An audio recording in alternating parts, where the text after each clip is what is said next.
Motion carried. Item 2, Mayor's comments. I do have one.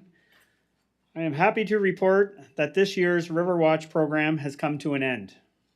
Water levels along the St. John and Kennebecasis River continue to decrease and are returning to normal. After terrible flooding in 2018 and 2019, we have been spared the river's wrath for the past 2 years. I want to thank Quispamsis Emergency Planning Team, under the direction of our CAO, Susan DeVille, for their dedicated work. Preparation is the key to dealing with any potential energy emergency in our town, and our town team is always ready for anything that they might come across their way, including spring flooding. Even though the freshet is over, I want to remind our residents that every household in Quispamsis should have an emergency plan and the ability to be self-sufficient for 72 hours during an emergency situation. You can find more information at www.getprepared.gc.ca. Sorry, that is www.getprepared.gc.ca. Thank you. Moment of reflection. Councillor Miller, you want to do it? We'd like to take a moment to pause and remind ourselves of the important work we have before us tonight. May we make good decisions without prejudice or bias, and always in the best interests of our community, which we are here to serve. Thank you, Councillor Miller. Item 4, disclosure of interest. Not hearing any. Item 5, presentations, 5A. Volunteer Recognition Awards, announcement of this year's recipients. Thank you. We have a number of annual volunteer recognition awards this evening. And what I would like to do this year, due to the COVID and the pandemic, unfortunately our volunteers could not be here this evening with us.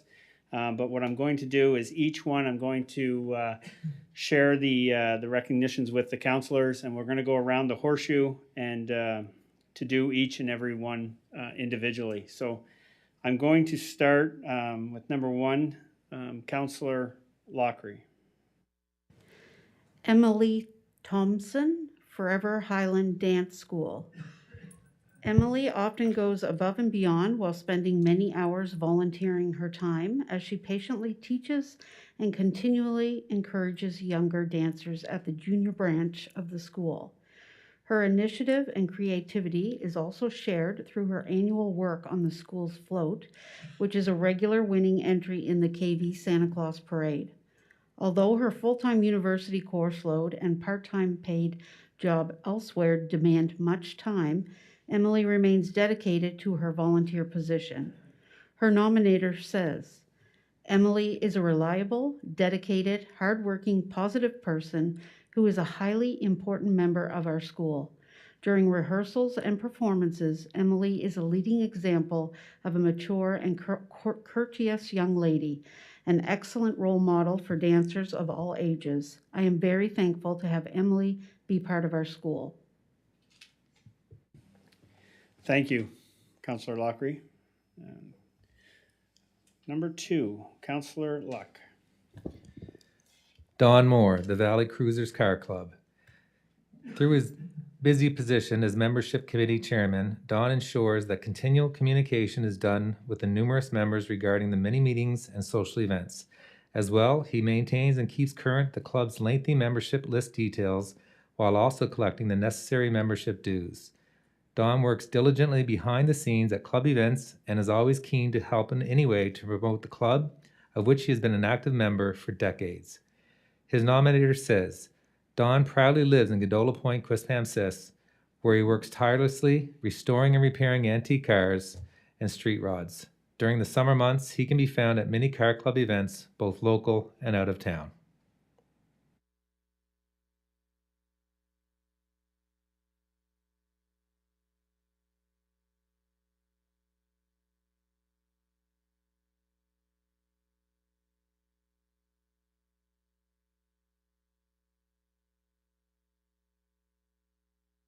over a dozen bicycles for the annual bike auction. Dean also assisted with the auction. In addition, he partnered with the local law office to supply over 60 discounted bike helmets through the police successful Put a Lid on It program. The KRPF Hot Pursuit Barbecue Challenge also benefit from Dean's skills as he demonstrated bike safety during this event.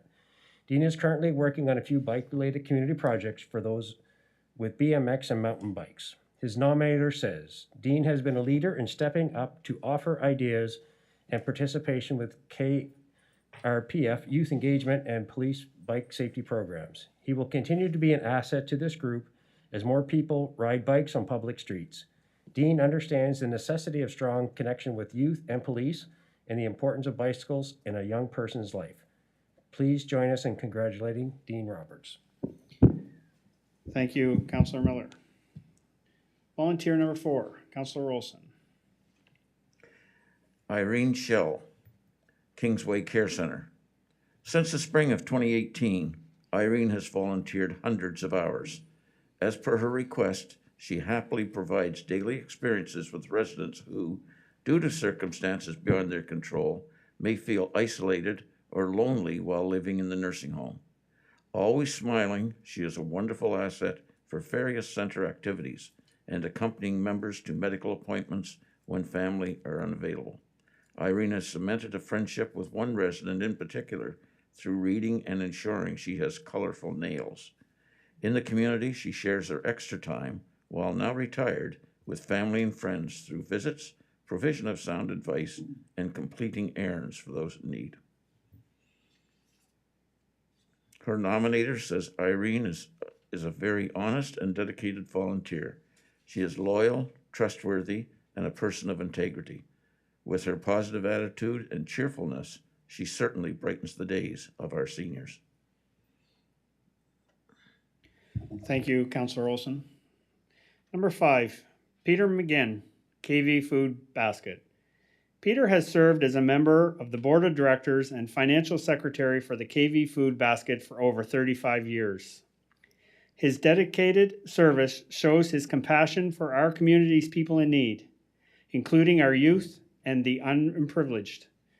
In addition to his work with the Food Basket, he has been a lead volunteer with food preparation through the Men of St. Mark's and Romero House.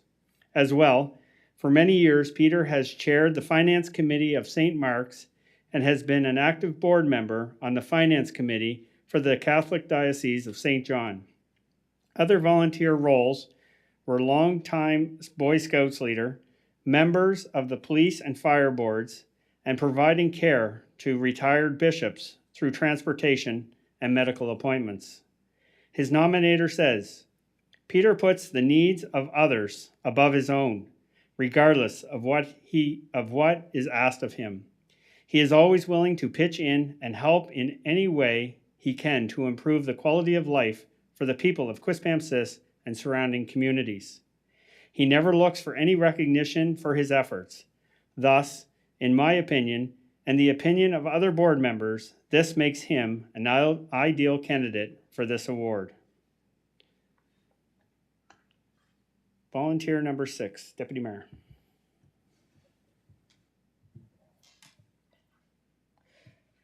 Neil Pond, KV Karate.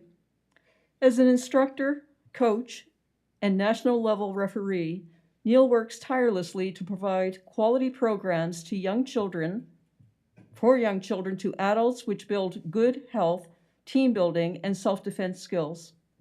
Through his positions of president of NB Chito Rio and Karate NB, he has many duties and has worked to play a principal role in the creation of a regular Karate Canada sanctioned tournament in our area, normally only found in Ontario and westward.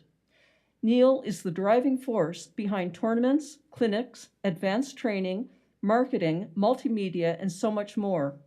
He regularly travels to attend and facilitate most training sessions for our national athletes.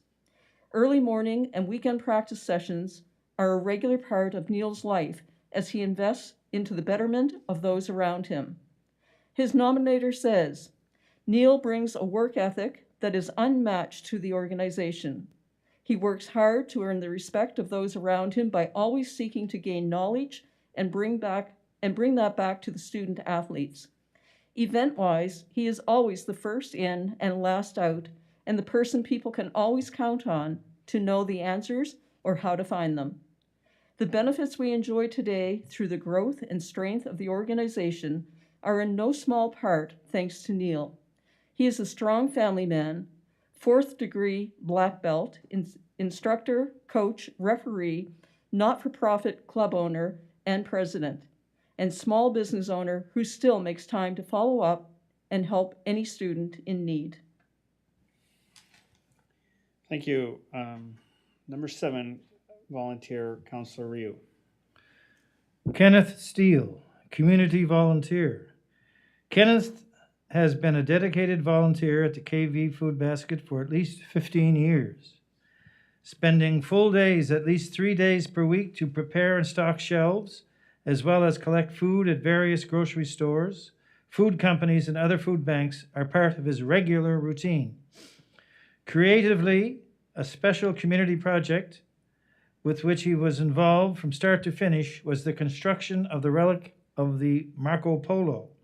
Other groups also benefiting from his variety of skills include Scouts Canada and the Knights of Columbus. His nominator says, Ken is a very friendly and easygoing person who cares a great deal for those less fortunate. He also likes nothing better than to be outside with nature. Thank you.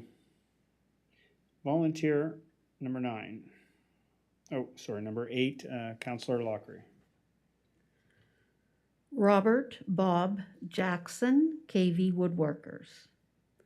As a charter member of KV Woodworkers, nearly 20 years ago, Bob recognized the need and desire of many residents to have a place and the equipment to enjoy the hobby of woodworking.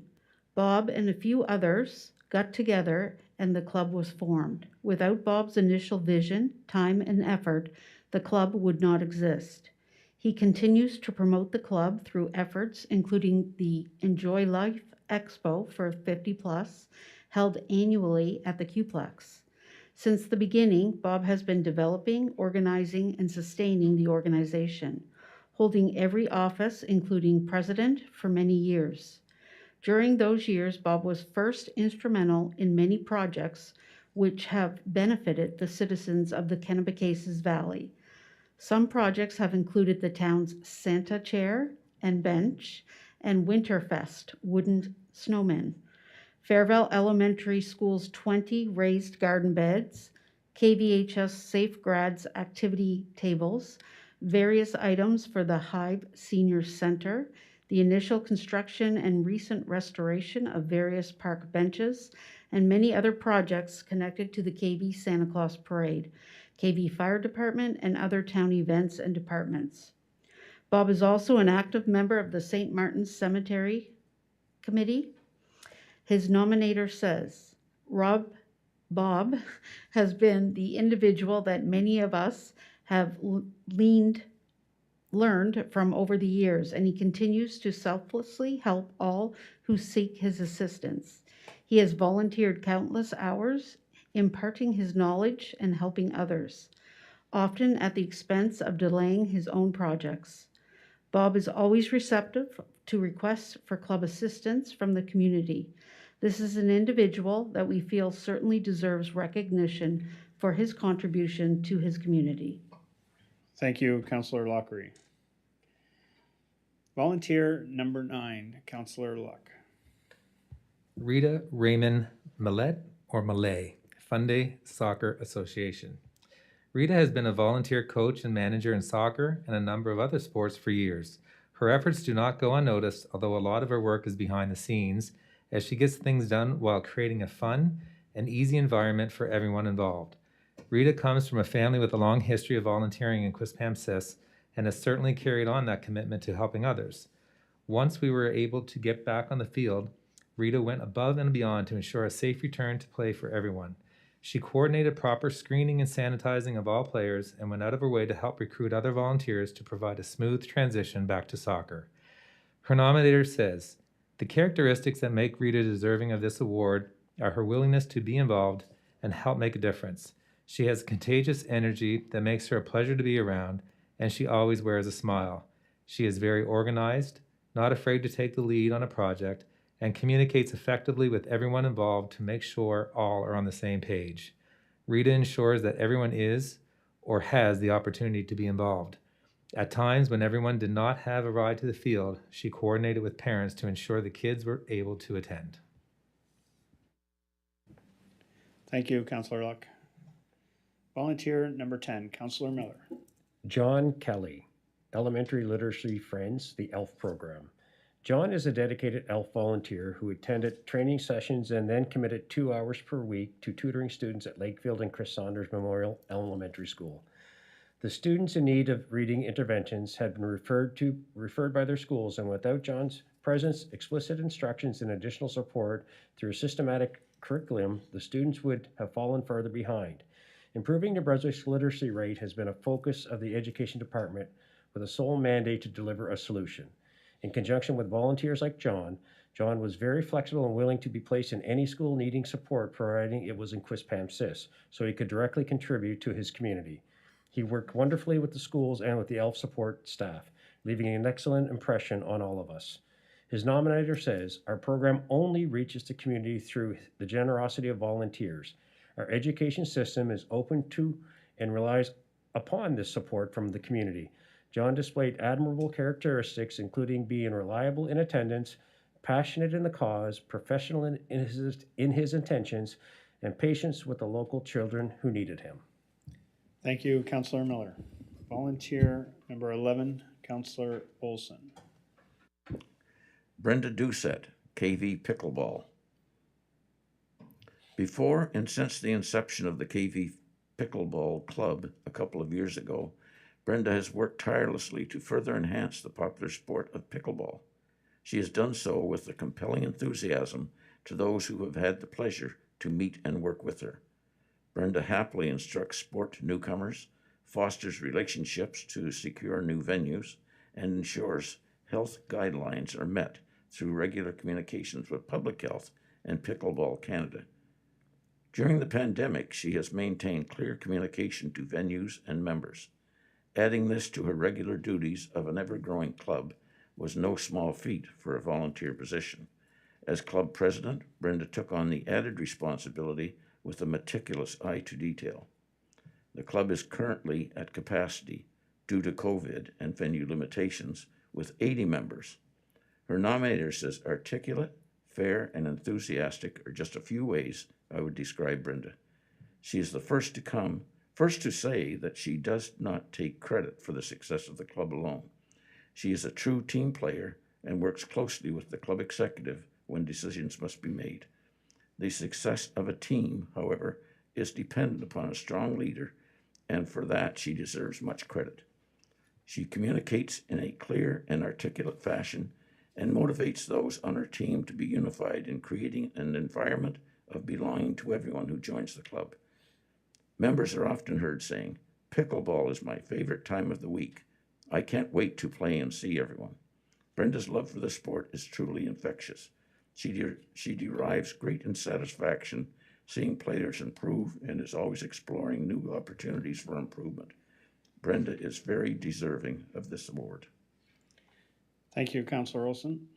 Volunteer 12, Kelly McIntyre, Community Volunteer.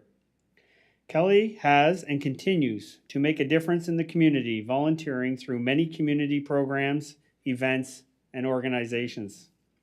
Tanya Shan Milk and Cookie Run. Kelly has spearheaded this major fundraiser for 6 years. While doing promotion, creating and securing supplies, directing volunteers, and emceeing the event, she continues to help provide contributions to the Tanya Shan Memorial Fund, which she co-founded and through which she provides in numerous ways to women in the community. Her Love is Respect High School campaign and Pink Shirt Day elementary school program are prevention portions of this overall initiative. As a Hestia House board member Kelly has completed many projects, including Light Up the Night to raise funds for a KV domestic violence shelter. Kelly leads many initiatives which provide for those in need, including the annual Santa Claus party and events such as Fill the Truck and the Family Picnic. She has also made individual connections and provided support for families struggling with terminal illness. Her nominator says, "I am proud to know and nominate Kelly for this Volunteer Recognition Award. She is humble and never looks for any accolades. She includes many people, family, friends, community members, to assist with numerous charitable projects which continue to benefit all involved." Volunteer 13, Deputy Mayor. Michael Hayden, KV Woodworkers. Since Mike joined the KV Woodworkers, he has become a valuable and integral member. Mike retired from a long career as a millwright, bringing with him a wealth of knowledge in the repair and maintenance of industrial equipment and machinery. Mike ensures the equipment is safe and in great operational condition, benefiting both the club and the students participating in the Industrial Arts program at Rossay High School. Mike has participated in many community projects of the club, including modular coat racks for St. Joseph's Hospital Foundation, school trophy cases, and the bridge at Quispamsis Middle School. Several times a week, Mike visits the shop to check the equipment and complete repairs when necessary. He will also drop everything at home if advised that something needs attention. His nominator says, "Mike's willingness to drop everything at a moment's notice to ensure that the equipment is safe for all, especially the students, is a testament to the level in which he goes above and beyond to serve our members and the students. His uncompromising dedication to making sure things are right and his commitment to always being at the ready to help with the community projects makes us feel that he is truly deserving of this award." Thank you, Deputy Mayor. Volunteer 14, Councilor Rio. Grace Anderson. Grace is a senior cadet at RCSCC number 268 Brador in Quispamsis. She holds the rank of Chief Petty Officer Second Class. She has been with the Corps for 5 years and has won many awards for her volunteering. This past year has been extremely difficult for the groups to meet and stay interested. Grace stepped up and arranged for the younger cadets to meet online at their regular virtual Tuesday meetings. During the March break, cadets around Atlantic Canada were invited to join in for virtual training every weekday from 9 a.m. to 4 p.m. Grace not only attended every meeting, but helped with training. For this dedication to her peers, she received a commendation from the military commander in Halifax. Her nominator says, "Grace is an amazing musician and is studying hard at school to get good marks for university. She's a lovely person and a wonderful member of our association." Thank you, Councilor Rio. I'd like to thank everyone for participating and helping out this evening with our recognition of volunteers. Thank you, everyone here. And I'd also, once again, like to congratulate all of our volunteers for everything that you do and the contribution to the town of Quispamsis and all of the organizations. Thank you, everyone. This concludes, yes, yeah, thank you.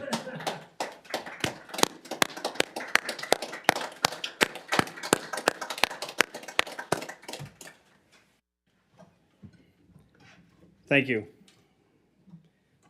Thank you again. This concludes the Volunteer Recognition Award ceremony.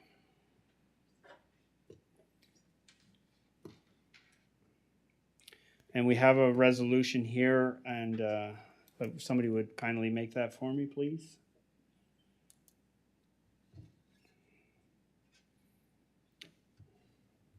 Deputy Mayor. Thank you.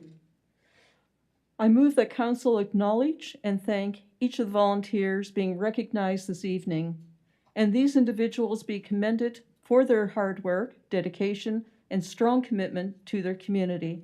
thank you to all volunteers on behalf of council. It's been moved by Deputy Mayor Harris, seconded by Councillor Olson. Sounds okay. On the question, please vote now.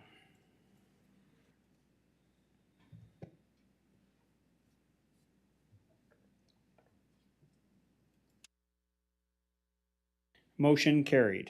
Thank you. Item 6, public hearing. Nothing. Item 7, minutes of the previous meeting. Councillor Lockery. Make the motion that we approve the minutes as prepared and presented. Been moved by Councillor Lockery. Seconded by Councillor Luck. On the question, please vote now.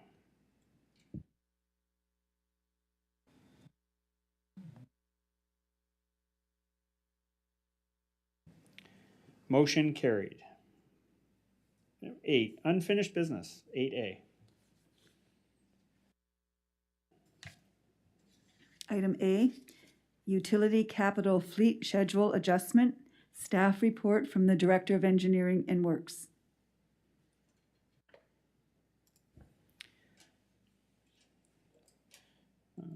Mr. Loge. Your Worship, I think the memo is relatively self-explanatory. We're moving forward this summer, and we're finding that the tender that we're looking to issue for the identified vehicles in our capital program, the deliveries really can't be met. And some of the pricing is coming in a little bit higher than expected. So what we're proposing to do is, in order to make sure that we can continue operationally, we're just wanting to shift our purchases so that one of the vehicles will be identified as a regular fuel-powered vehicle, half-ton, and we would defer the hoist to next year's program so we can reassess and perhaps look at our specs, or at least approach council for additional budget, and then bring forward from next year a half-ton that was planned for next year. What this does is, with COVID, as we're all aware, there are occupation, health and safety occupational standards that require the number of people in a vehicle to be limited, and we are requiring to bring these on board as soon as we can. It is an approved budget, but it's essentially just a change in the schedule that we're looking at. So we're just looking for council approval to proceed with the change in the schedule. Thank you, Mr. Loge.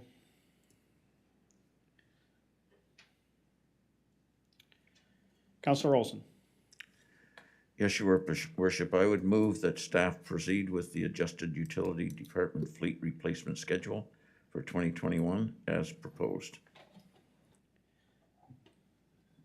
It's been moved by Councillor Olson, seconded by Councillor Miller. On the question, Councillor Ryu. Thank you, Your Worship. It's a little discouraging to see that not only the price of a 2x4 or the price of plywood, I didn't think that metals would be affected, but obviously naive in my part that all types of construction materials or building materials, they're all affected. And I hope it's not gouging by companies, but I do accept Mr. Loge's suggestions that we sort of move numbers around and postpone till next year. But it is discouraging, and as a nation and so on, that this is resulting in excess costs, for people for building, and obviously for the town buying equipment. But it is what it is, and we have to live with it. But hopefully that can be rectified in the near future. Thank you very much, Your Worship. Thank you, Councillor Ryu. Councillor Luck. Thank you, Your Worship. And the staff report does speak for itself, and I was really pleased to see that it was brought forward like this, because it just shows that there was fluidity in what's happening, that there wasn't this rigid thought process that we have to get X truck and buy them now at all costs. So when I read it, it was a really good report. I was happy to see that, and it just shows that town staff does have the town in their thoughts when they're doing things. So I appreciate it. Thank you. Deputy Mayor. Yes, and just so that people understand that the cost was quite significant, the increase for that piece of equipment to the tune of $25,000. So So COVID is hitting us in a variety of ways, and certainly as Councillor Rio just explained that, hopefully this will peter off and that it will come back down to a more reasonable expenditure as time moves on, so that next year's budget will be not reflecting COVID. Thank you. Okay, I don't see anything further, so I will now call for the vote. Please vote now.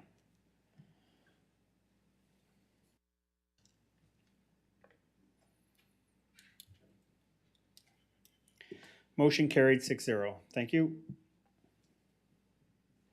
8B. ACAP St. John, Amendment to Quispamsis Climate Change Adaptation Plan.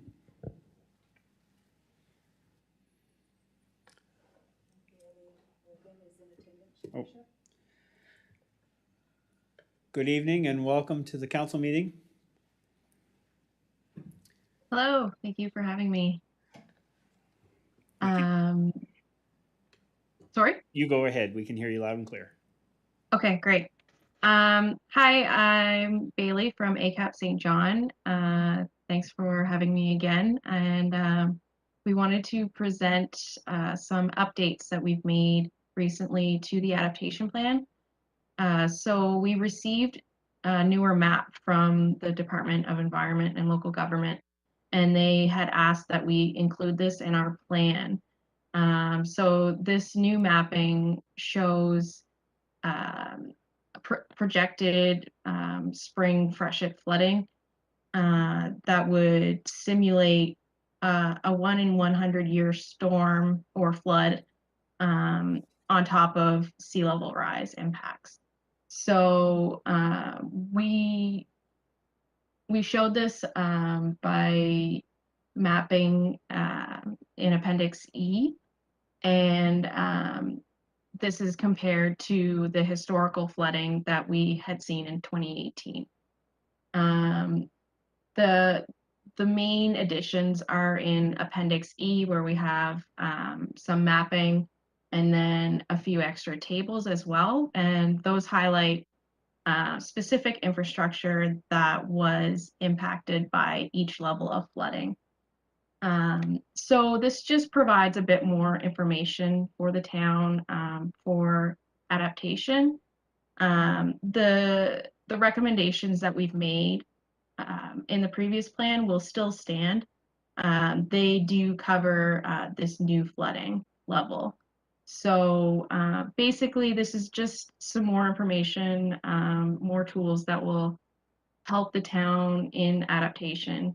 And we felt it was important to be added into the plan, and we're requesting that council amend the plan to include these changes. Thank you very much for the update, Ms. Brogan. I appreciate that. I will open it up if any council has any comments or questions for you this evening. Sure. Councillor Luck. Thank you, Your Worship, and thank you.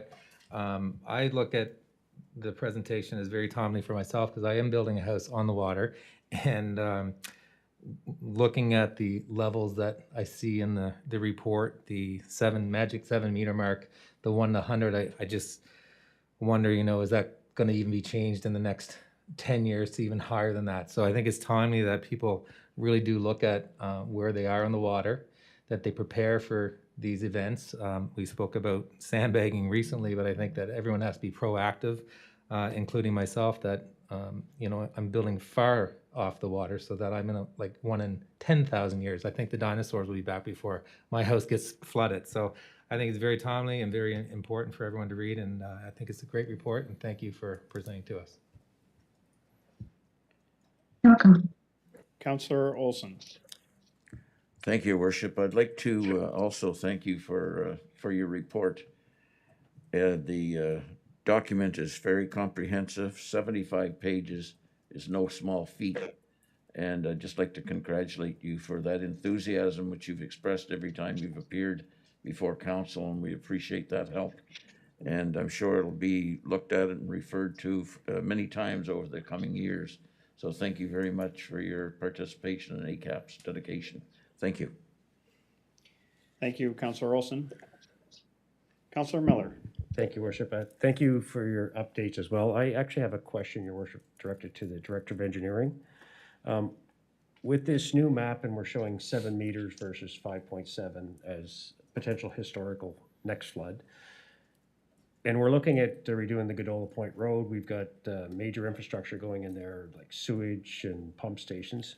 Are we going to be taking in consideration this new level, and will this change anything drastically from our plans in the next few years to build along the Godola Point Road, but also the sewage structures?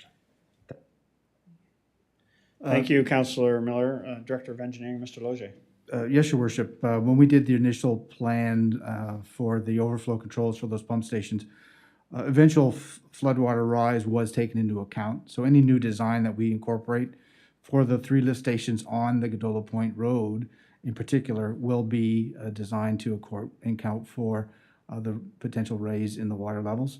Now that would be either by directly lifting the buildings and the electrical components of each, or by ensuring that the buildings themselves are flood resistant in that they create a dry well for the facility. So either, a combination of those type of measures. That was one of the particular issues. When we made our applications for funding, that was one of the specific issues that they wanted to see addressed in the updates. So it was taken into account in the designs, Your Worship. Thank you, Mr. Loge. Deputy Mayor. Thank you.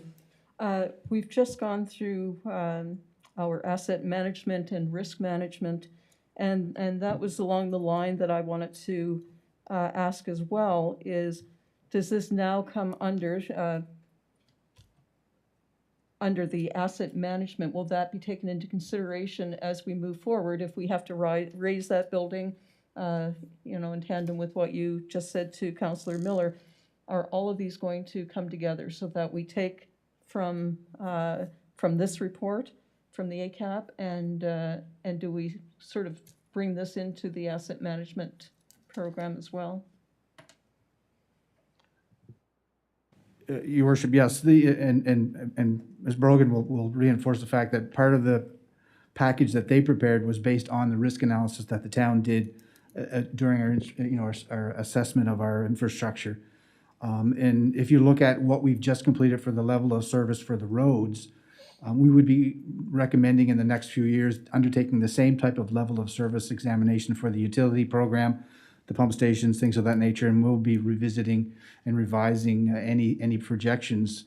But it is a core component of our asset management plan is that risk analysis. We've got an overriding statement for the municipality as a whole. Then we would break it down into each individual department and level of infrastructure. We do a specific risk analysis for those features. And obviously, where they're on the waterfront, they will be a core component of that analysis, Your Worship. Thank you, Mr. Loge. Not hearing anything further. We have a resolution here.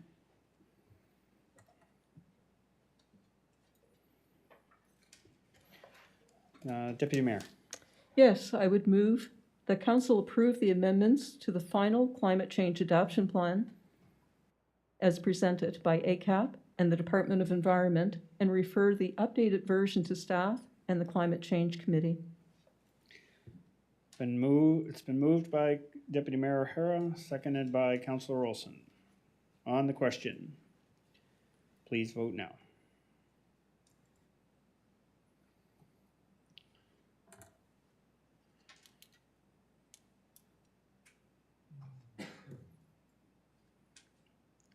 Motion carried 6-0. Once again, Ms. Brogan. Oh, guess she's gone. If you can hear us, thank you. There you are. Technology. Thank you very much. Thank you so much. Have a good evening. Stay safe. You too. 8C. Additional streets for inclusion in the 2021 Municipal Street Capital Program pursuant to Council's motion of April the 16th. No, that's not right. April the 6th, I'm sorry. regarding the $500,000, and there is a staff report from the Director of Engineering and Works. Thank you, Ms. Snow. Mr. Loge. Your Worship, if council recall, when we were asked to re-examine our street capital program and the ability to add streets on a quick turnaround, one of the recommendations that was made was that we would be looking at streets that are already on the program and extending the lengths where feasible to incorporate that into the program to use up the money that was reallocated by council. The three significant streets that we've identified, of them, two of them are follow this in directly. The Ham River Road, we're looking to complete it in its entirety this year.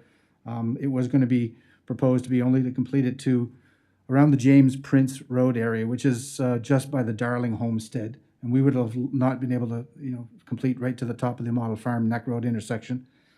We're proposing that we include that in the street capital program.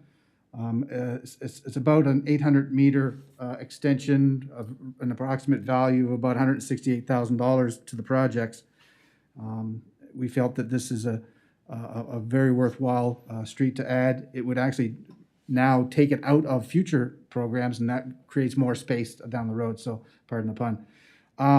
Bradley Lake Road, we've had numerous calls recently once residents have discovered that, or we've advised residents that we're paving the Bradley Lake Road.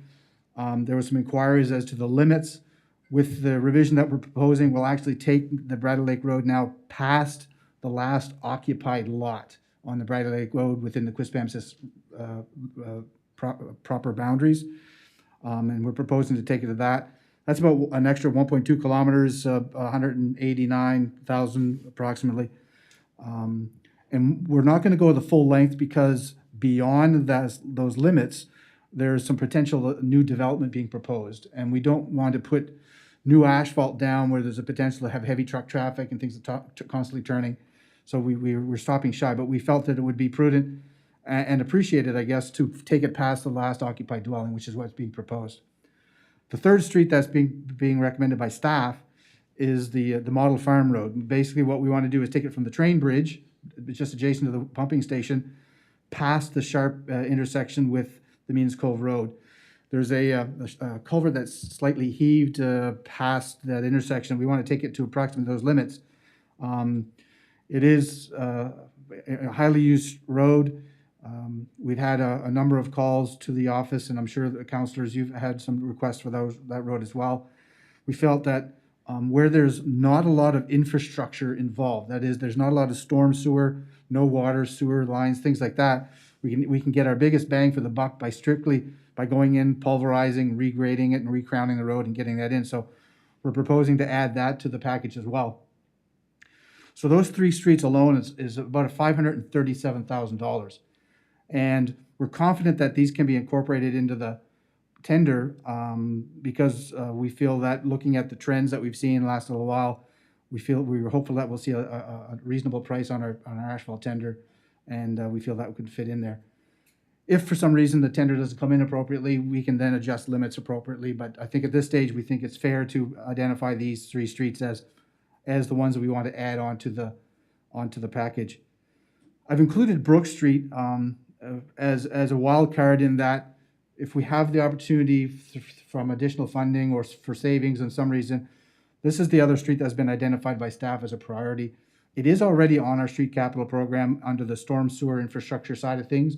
We'll be doing a lot of driveway culverts, storm sewer work as preparation for paving. But what this does is it actually elevates the road, increases the depth of the asphalt, and creates a higher hydraulic grade line. That is, makes it more flood resistant. And we feel it's a priority. It's been on our books for the last 2 years. We've done a little bit of work every year. If the opportunity arises that we can find additional funds, then this is the street that will be recommended. So we wanted to take it one extra step just in case that opportunity presents itself. So we are making these recommendations. We feel that they're the easiest to incorporate into an existing tender. What we would do is whoever the low bid is with regards to this, we would actually enter into negotiations with them to see if they would carry forward their unit prices. And generally, we've seen in the past, we've been successful with that. council in the past has been able to allocate a little bit of money each year, and we've been successful with the major asphalt contractors that we've had work with, that they're willing to work with us. So we're looking forward to a positive construction tender in the next little while. It'll be coming to council for award May the 11th, probably by, our capital hearing is the 10th, so probably the 11th by poll of council. So we can get that started as soon as we can. And then we'll be able to make further recommendations to council after that date. Thank you, Mr. Loge, for the update. Deputy Mayor. Yes, thank you. Through you to the Director of Engineering. As we resurface these roads, whether we are pulverizing and recrowning, are we giving consideration to the shoulders insofar as active transportation is concerned? I've had some complaints that the shoulders are not wide enough for walking and that there isn't quite enough room in some areas. So I'm just wondering, are we going to consider putting in wider shoulders so that cyclists, walkers, and so forth, non-vehicles, will safely pass on those streets? Your worship, the bulk of the streets that we have in our street capital program do incorporate widened shoulders. Not just a widened asphalt surface, but also a widened gravel area as well as the additional safety area. There are going to be some streets where it's not practical or possible to get that in if there's a sharp corner with a very steep embankment and it becomes cost prohibitive without some level of storm sewering. So yes, they are going to be incorporated. Will they be in every single upgrade? Not possibly, but we're going to get it in as much as we can. Our standard specification on the tender is to incorporate a walking lane on all of the streets that are being done if it's identified as such in our active transportation network. Some of the local streets are wide enough without a walking lane, the local subdivision streets, so we don't go through that measure for those. But we look at the major roads, like if you remember what we've done on the French Village Road, there's a widened shoulder with the rumble strips, and we're going to follow those same types of procedures with the other large collector roads. Thank you, Mr. Loge. Councillor Olson. Thank you, Your Worship. I'd like to say that I'm very pleased with the 3 roads that are being proposed. There's a lot of traffic on those roads, and I think we've all received concerns from the residents that travel that on a regular basis. And this would be a much appreciated upgrade to those roads that are on sort of the outside areas of our town. And if we could do Brook Street, part of Brook Street or whatever, in addition, that would be an extra bonus. So I think the money would be well spent working on those projects. So thank you very much, Mr. Loge. Thank you, Councillor Olson. Councillor Luck. Thank you, Your Worship. I just wanted to comment on what we saw, I believe it was 2 weeks ago, perhaps it might have been the one previous to that council meeting with respect to the town plan and the strategic infrastructure with regards to the roads and the surfacing and the grade levels of the roads in the town. At this time of year, of course, I've been doing a lot more walking on the roads, and it's springtime, the bikes get out and driving around doing some sign work. So you see that the roads are, some of them in disrepair in French Village, as they are in Meehan's Cove, as they are in certain subdivisions.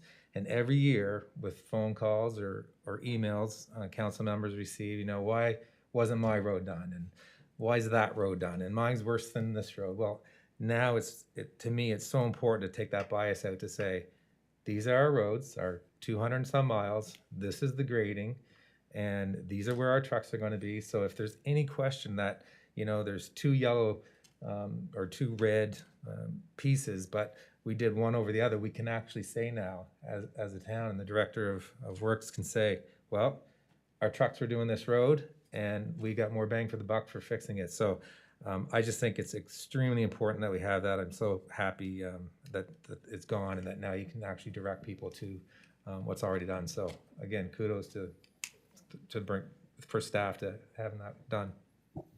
Thank you, Councillor Luck. Councillor Ryu. Yeah, thank you, Your Worship. Just a couple of observations with regards to the Model Farm Road.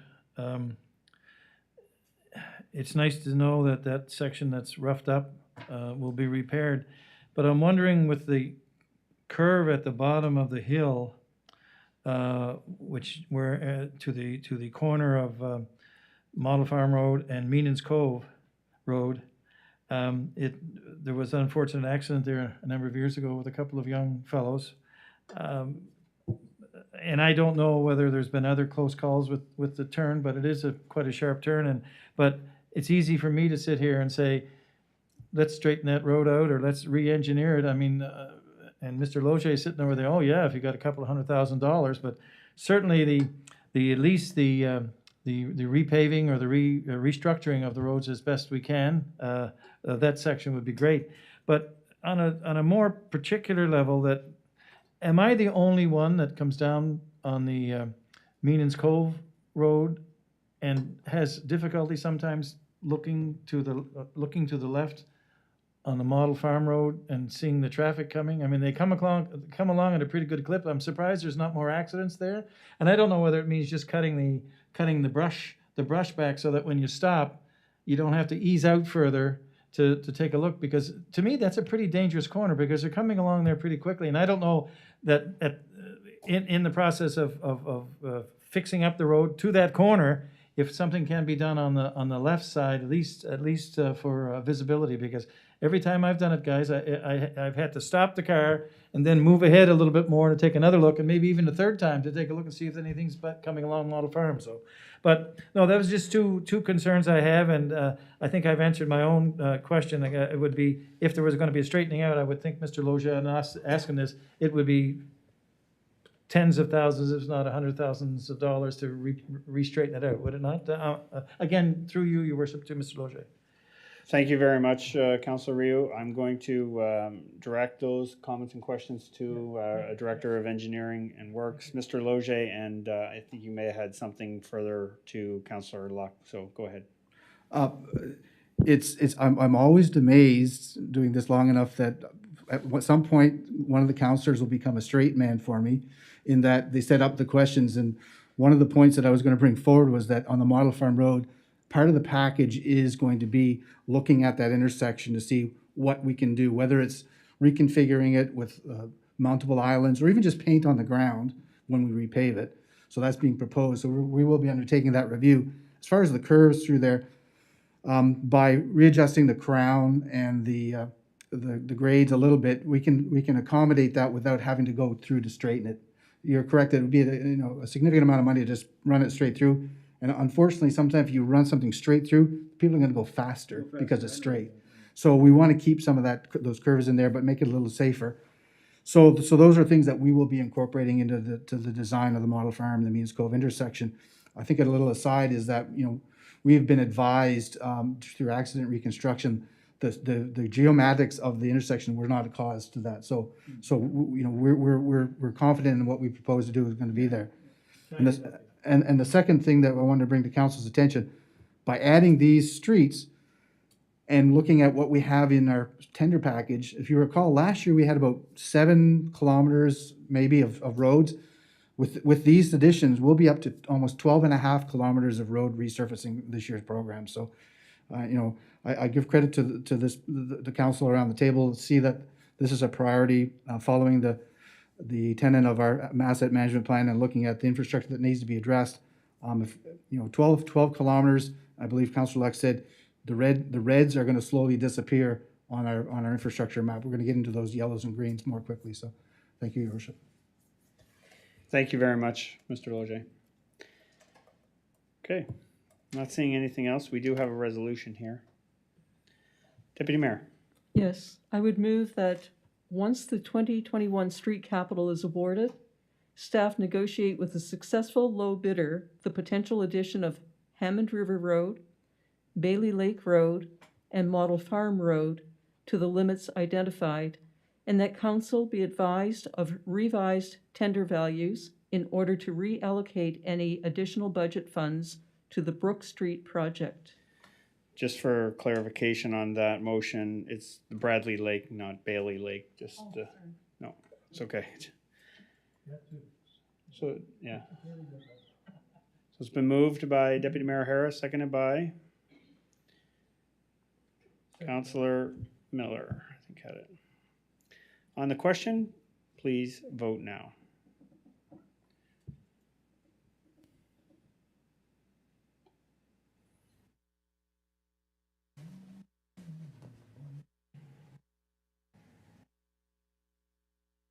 Motion carried 6-0. Thank you. 9, correspondence, 9A. Correspondence from Councillor Kirk Miller. Thank you. Councillor Miller. Oh, sorry, we got. Traffic calming, Queensbury Drive, speed zone reduction consideration for Hillhurst Drive, and general traffic calming measures planned for 2021. Sorry, Ms. Snow. Councillor Miller. Thank you, Your Worship. Tonight's just looking for an update. I know we'd done 2 years of study on Lower Queensbury Drive and 1 year on Upper Queensbury Drive. And we were hoping to have a community discussion with those residents, which unfortunately due to COVID, we still haven't had yet. And it's also unfortunate because, I live right by there, so I hear the traffic, I hear the noise, and I also hear from the residents. It's unfortunate that that speed is still continuing, and perhaps maybe we talk to the province. I know they're looking at testing speed radar guns. I would welcome them here. I've lived through them in Calgary and when I've lived out west, and they do slow people down. So unfortunately, we don't seem to have enough speed enforcement down there to slow people down, so it continues. So I guess my question was that I was getting from the residents was twofold. Are we going to do when will the Lower Queensbury be resolved on what we're going to do there? Upper Queensbury, are we going to be doing, and some of it's answered here, but I'll just ask the Director of Engineering for the response. What are we going to do in Upper Queensbury? I'm now getting some complaints from Hillhurst going down that hill there, going down towards Gondola Point Road, because it's quite steep, and so you're getting people going at speeds.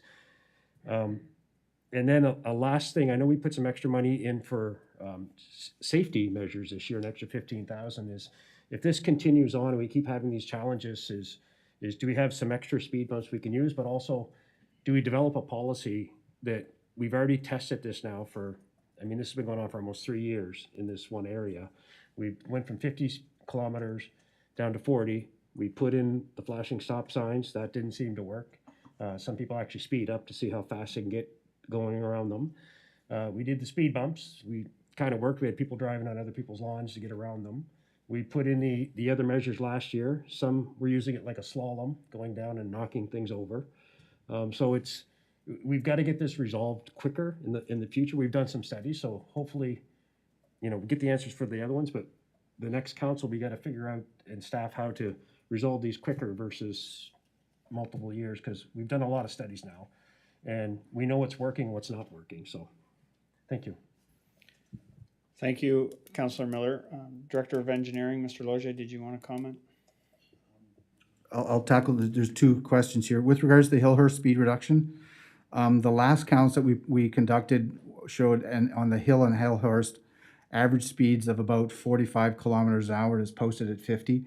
Mind you, those are more than 4 years old, so we'll schedule those for this summer for count, for monitoring to see what the current speeds are. Because this Hillhurst was a request that came before the town before, and when we measured it, there weren't exceeding past the 85th percentile that we use as even a measure for traffic calming measures. It is a main entrance into the subdivision, so we would be a little questionable on what we would be able to do from a physical traffic calming measure, but we will monitor the area to see what the exact speeds are now to be able to move forward on that. With regards to the Queensbury scenarios, the whole purpose of the tests is to give council an accurate view of what happens if we undertake capital investment. This summer, what we'll be doing is we are going to be reintroducing the traffic calming. We'll flip them. We'll put the humps back on the lower section, and we'll put on the upper section. We'll introduce the road narrowings. They both, despite what people felt, had an impact in speed, and it becomes a question of our current traffic calming policy is very heavily dependent on public input. And we know that the guilty parties, it's a confined area, the guilty parties of speeding live in that area. And through the public process, we want to make sure that all of the parties are represented and have proper input. We've had, as many negative comments, we don't need it, that's just the people, as we have had people looking for it. Ultimately, that's why council is in the position that they are, to take that test data, whether it's 1, 2, or 3 years, along with the actual costs of introducing the traffic calming measures. When we go through this process, and you're correct, with the pandemic and the COVID regulations, we really didn't have a proper opportunity, and we didn't feel it would warrant getting people only a portion of a representation. So first opportunity that we have is we'll be getting public input, and that's the cornerstone for that traffic calming policy. So that's our goal. Everything that we do is valuable, and it's not a waste of time, and it's not a waste of effort, because if we make that commitment to the neighbors that we are going to solve this, and we're going to look at different ways, and whether it's humps, the temporary narrowings were just that. They were just ways to envision what would happen. What we see happening if we used the narrowings would be some type of curb, landscape, trees, so that it's more of a visual break. The people that were, as Councillor Miller mentioned, trying to shortcut on a lawn or running into them or hitting them, these are the people that are just doing it to be annoying. They're the people that don't appreciate, or they don't live there, or they just are being, disingenuous to the neighbors. Those are the same people that, if you had a police officer there, they would be the first ones fined if you could have an invisible radar set up. So I think we have to balance what the people want to see with what they actually need, because even with our traffic calming measures that we've tested over the last 2 years, we've been able to take the average speed down below the 50, bring it down to that 44, 46 kilometer an hour range. And that is the area where you want to be. Lower than that, people are not going to, they don't perceive it as an issue. They don't perceive it. If they drive through that street and they don't see anybody walking, they're going to drive to where they feel comfortable. So it requires physical measures to slow them down. You're introducing safety in spite of themselves, so to speak. So we have to be able to balance that with what they want to see with what council can afford from a budget perspective. And that's the point of the test is, here's what we have, here's what we recommend as what's worked best in certain areas, here's what the cost will be. Ultimately, council has to decide if that cost is worth it. Part of the process, if we do the public process and over half of the people show up and they go, we don't see a problem, are we responding to the one noisy person, or do we respond to the majority of the people? Our policy is based on that democratic process where 50% of the people that are fronting on those streets have the most say. And that's what we want to rely upon when we give our advice to council. So I think it's important to get those samples, tests out, get the temporary traffic calming measures out, and do that. As far as the budget for traffic safety, we're balancing that between not just traffic calming, but pedestrian safety. And we're introducing those rectangular rapid flash beacons at trailheads so that the pedestrians can cross the street. They're very effective for awareness, for visibility, for people to actually cross the street. And we're looking to incorporate that through our engineering group and working with our active transportation group to make sure that if there's a place that should have a rapid flash beacon to help people cross the street, that's going to be a priority that we're going to use that budget for. And those are about $7,000 a piece, a pair. So that's the balancing of that budget. So we have the ability to purchase a few more of those vulcanized rubber traffic temporary humps. However, we feel that at this stage of the game, with the development of the trails network that we have, we're probably betting better bang for our buck by investing in the rapid flash beacons than we are in temporary humps. That's just the overview that we have at this stage, Your Worship. Thank you, Mr. Loge. Councillor Olson. Thank you, Your Worship. I would just like to talk to our Director of Engineering that any work that's done on on Queensbury Drive again this year should come after a public meeting. And I know that public meetings have been held and there's not been a proper consensus, but I believe that it's imperative that an updated conversation take place with the residents there. I've gotten calls that they don't want the slalom put back in place, and as you've alluded to, they use it as a bit of a challenge to see who can get down through there the quickest. And I just don't want us to upset the residents without having them realize that they've got an opportunity to bring up to date their communications with the department and understand what's going to happen and the ramifications of what might happen. But I think one more effort, I guess, to get a better consensus on what they would accept in Queensbury. We're trying to help them, but I don't think that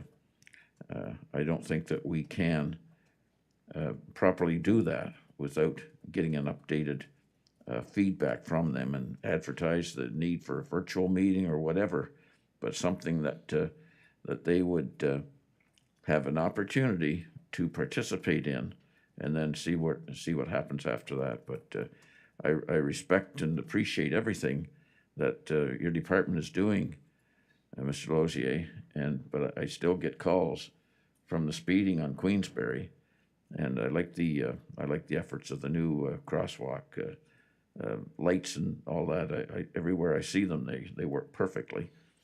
So I guess my message would be that I think an updated communication has to take place with the residents there that are directly impacted. Thank you. Thank you, Councillor Olson. Councillor Miller. Thank you, Worship. Thank you, Director of Engineering and Works. I appreciate that. So I'm actually quite happy that we're doing it again. So that is confirmed. We're going to look at Hillhurst. I do think that we should plan also to meet with the Upper Queensbury people in the fall. Hopefully by the fall, this pandemic will be behind us and we can actually have meetings, because they will have their 2 years as well. And also for the upcoming council, whoever's going to be here, we'll have a minimum 4 new people on council, minimum, and potentially more, is that we also look at the safety as well in these streets. And I know what we've done down Gondola Boulevard and Southwood, where we put the sidewalk off to the side, is that, it's a bit harder down Lower Queensbury because you've got the large ditches and the sewers. But if you've got in other places, we can look at where to put these sidewalks, because it's a busy throughway and a lot of people go that area just to avoid the other speed bumps that are on Southwood and things like that. So thank you very much for your effort. I know the plan was last year to have meetings in the fall, and plans didn't quite go as they are, but at least we know where we're at now. And like I said, if we could plan to meet the Upper Queensbury people at the same time and get that whole subdivision completed at whatever it's going to be, would be fantastic. And I don't know how to approach this last one, but these speed cameras that the province is now finally talking about, we brought this up last year in our own meetings as kind of an idea. I did reach out to a few places in Calgary, but I've never actually, I've canceled the meetings with them. Haven't had time for that lately. But the sad thing is, we know, and our Director of Engineering brought it up, there's a handful of people that are doing this. So it's just interesting to me that over 3 to 4 years that the police haven't been able to sit there for a couple weeks and nail those 5 or 10 people, and this would stop. And we've had these discussions many times, but that doesn't seem to happen. I know the kids that are coming from the high school, as soon as they leave and go down the hill, a lot of them get a ticket. So I don't know why they can't sit somebody on Queensbury for a couple weeks. But anyways, that's out of my control. But the resident safety is the key thing, and thank you for at least what we're doing. But let's hopefully have this resolved by the end of this year. Thanks. Thank you, Councillor Miller. Councillor Luck. Thank you, Your Worship. Yeah, it definitely is frustrating. I mean, I'm on Shorncliffe, which is not a long street by Queensbury standards, but it's straight after you turn the corner. And there's a new 40-kilometer-an-hour sign at the beginning of the corner. And in the last probably 6 months, the amount of increased speed on Shorncliffe is mind-boggling. And, you know, you look at the subdivisions, and I've been there for 11 years, and that area is probably 12 to 15 years old. And I just equate it to a lot of kids that are now with their driver's license. And when I look at them driving by, every time I hear the motor just revving like it's coming from a, 67 Mustang, and see a person driving by in whatever vehicle, it's always a younger person. And so it's very unfortunate. I'm not a fan of speed cameras, but I think it's important that we have to educate, right? This all comes down to educate. You can't teach stupid. And unfortunately, in these subdivisions, nobody should be driving that fast, period. And it is all, I'll say it, I have teenage kids as well, and I'm sure that when they leave my driveway and I hear the motor rev every time that this particular male child of mine comes back home, I make sure that I tell them that, you're in a subdivision. So I think there's a lot of education that has to go on here, and it starts in the schools as well. And I know that our regional police force are active in the high schools and with drug awareness and a lot of different things that they do with the teacher or the school kids. So I think it's important that they, perhaps focus on this as well and just tell them the dangers of it. So again, we can do all we can to mitigate, but at the end of the day, you put someone behind the wheel with a gas pedal, there's really not much you can do.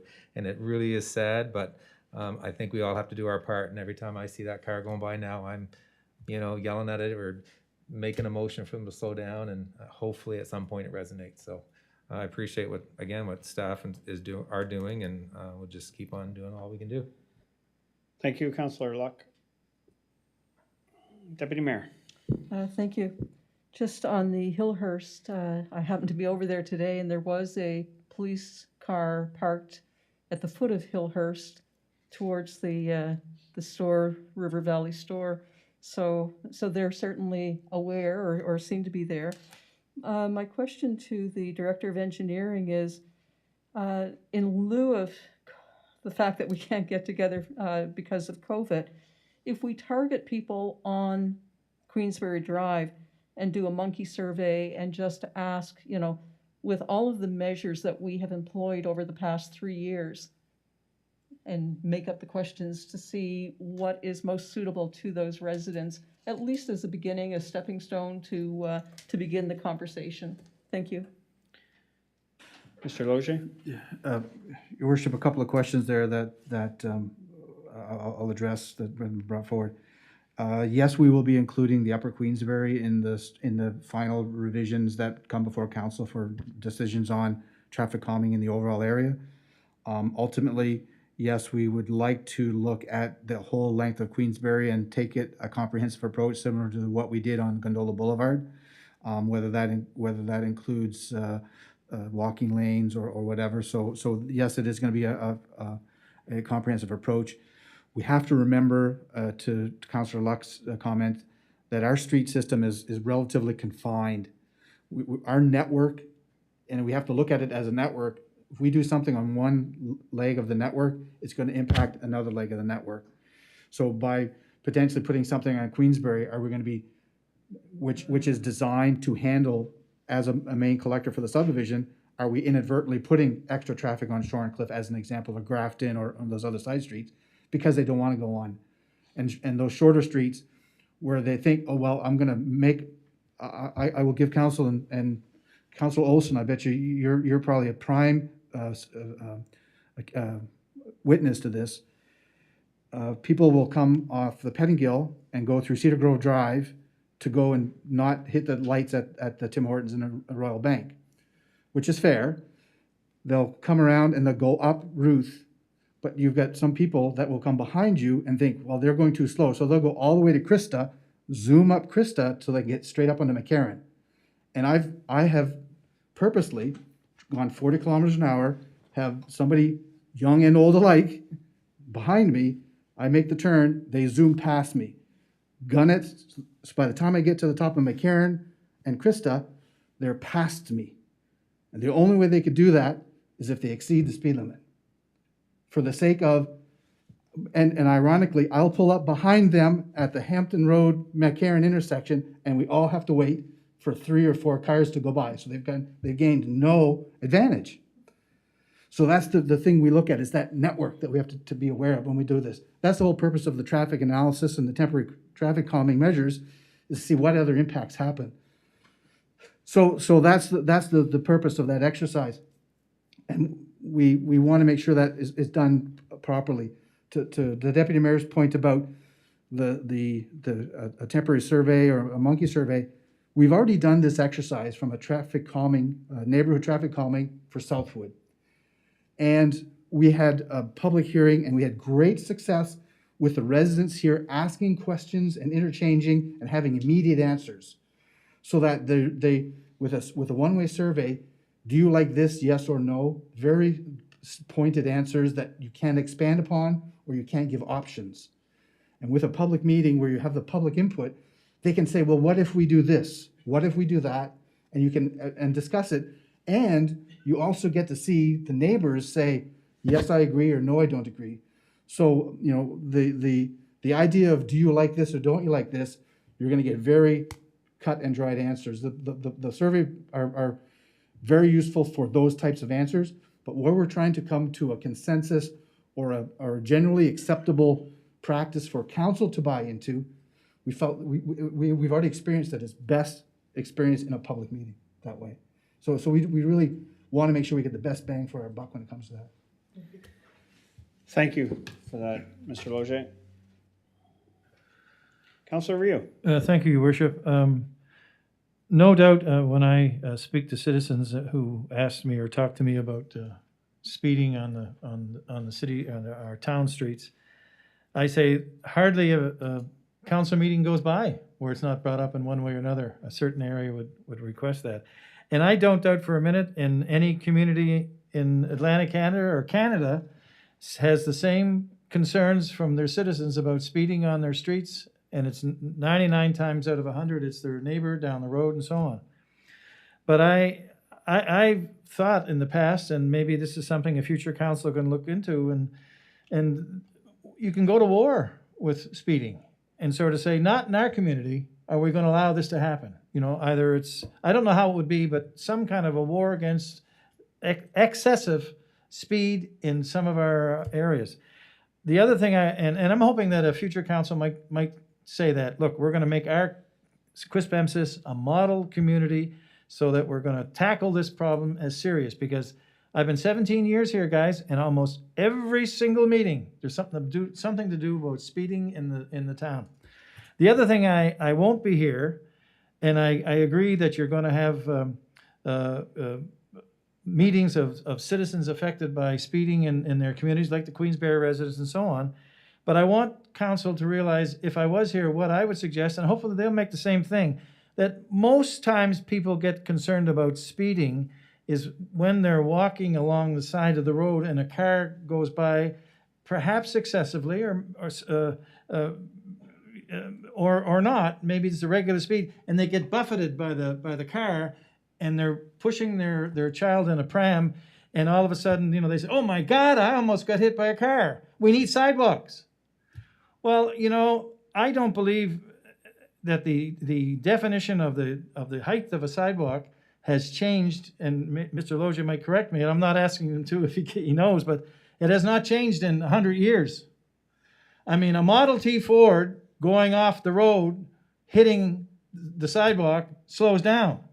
But if you're driving and going speeding with a 4x4 150 with super rally tires on it, and you lose control, no matter how high our sidewalks are now, you are no better off than if you had no sidewalk.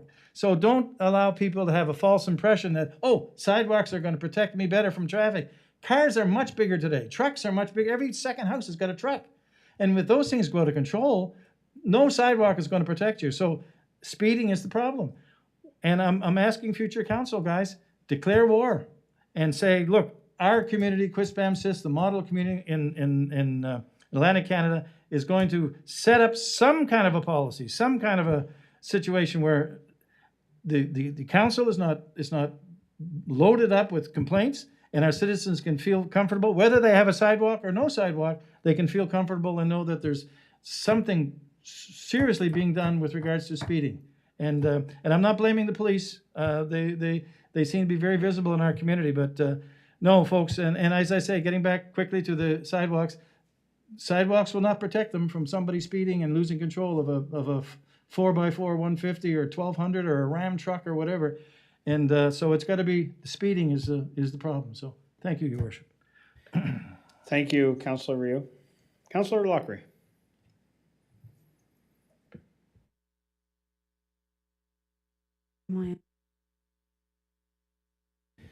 I've got to control it here. Is it Okay. me doing that? I'm not going to repeat everything that was just said around the table.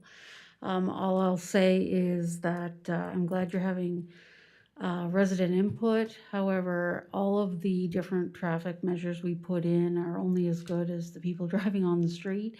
We have these conversations every single time, and it comes down to education, and to a lot of times it's the residents that live there that are the culprits. I had to laugh at what you said, Mr. Loge, about slowing down deliberately to slow down the traffic, because I can honestly say that my husband has done that on numerous occasions. But I think the biggest piece of this is education for our residents. And sometimes I think the only way to really slow down the traffic is for increased tickets being given, or traffic circles every 20 feet. And that seems to be the only thing that slows down the traffic. So just my 2 cents on that piece. I'm not gonna repeat everything that was said, but glad to hear that we're still talking about having some resident engagement on that. Thank you, Councillor Lockery. Deputy Mayor. No. You had your microphone thing on. Okay. Okay, not seeing anybody else then.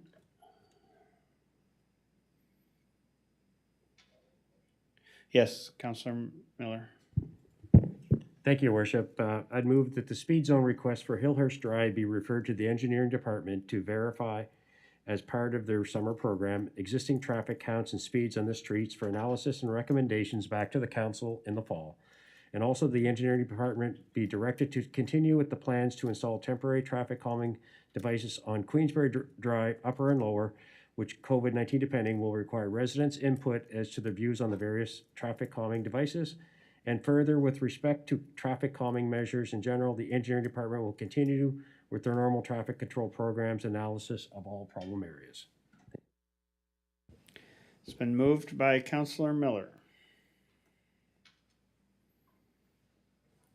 Seconded by Deputy Mayor O'Hara. On the question, please vote now.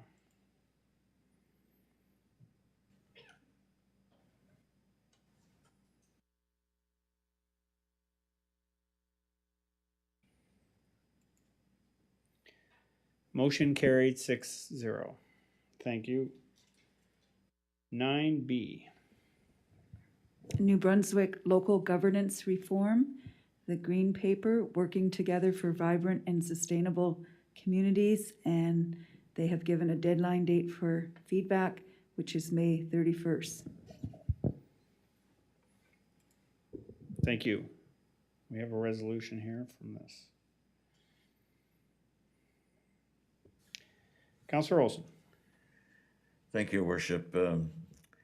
I think that with the COVID-19 situation that we have, I think that the May 31st deadline is premature and not realistic when you, especially when you have this election going on at the same time, and the dilemma that we're facing with this election results being held back in the Edmundston area, affecting the whole province.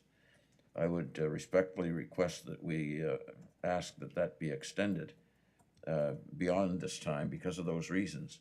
But on the other hand, too, I would like to know, they're setting up these positions on the four associations, and I have no idea who's representing what and where. And I'd like to know a little bit more about the structure of the makeup of that review committee. But I think that, and the other thing I would have liked to have seen council as a whole have a special meeting on this to further investigate just how that could potentially impact us and make a unified reply to this green paper in a timely fashion, but May 31st isn't realistic when our whole month of May is going to be in chaos because of an unconfirmed council election. Are you making a motion, Councillor? Yes, I would like to make that a motion. Just want to see, Ms. Snow, if you have that.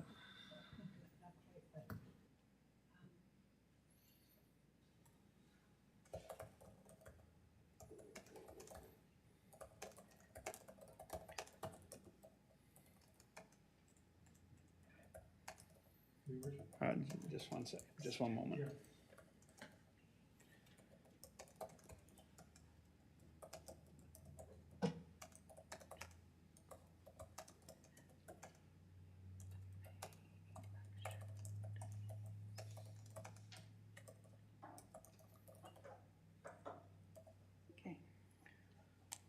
You okay with that? Okay, thank you. Councillor Rio. Yeah, Your Worship, I'd second that motion only if it takes the place of a motion we have. Do we have to make a motion on this item, or is this? No, So this would be our response to this, yeah, we don't have any motions in it's place just a right now. resolution, right? It Yeah. doesn't matter, but Councillor Olson just made. As a motion, and I agree that May 31st is perhaps premature. Yeah, thank you, Worship, I'll second that. Okay, so it's Councillor been Olson. moved by Councillor Olson, seconded by Councillor Rio on the question. Councillor Luck, yeah. On the question, thank you, Worship. I agree with some of the comments Councillor Olson mentioned. In particular, first of all, I want to say that I read the green paper, and it's quite an endeavor that the province is undertaking to have done for the white paper by the end of 2021.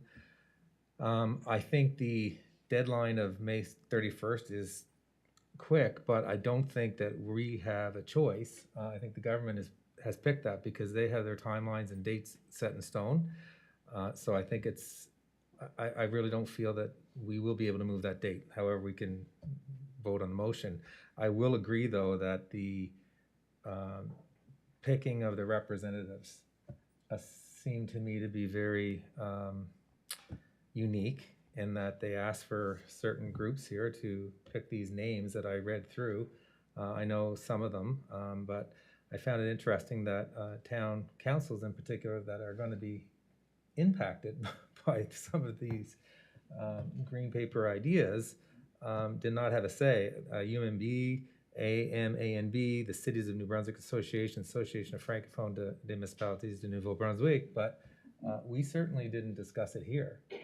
So I did find that troubling as well, that we didn't have input on who's going to be representing us with regards to this. So I don't know exactly what this motion is asking, other than the province has asked us to give feedback by May 31st. Is that correct? So I'm not sure what we're actually doing with this motion. Thank you, Councillor Luck. Councillor Luck, perhaps I can direct this to our town clerk, Ms. Snow. Yes, Your Worship, I can speak a little bit to it.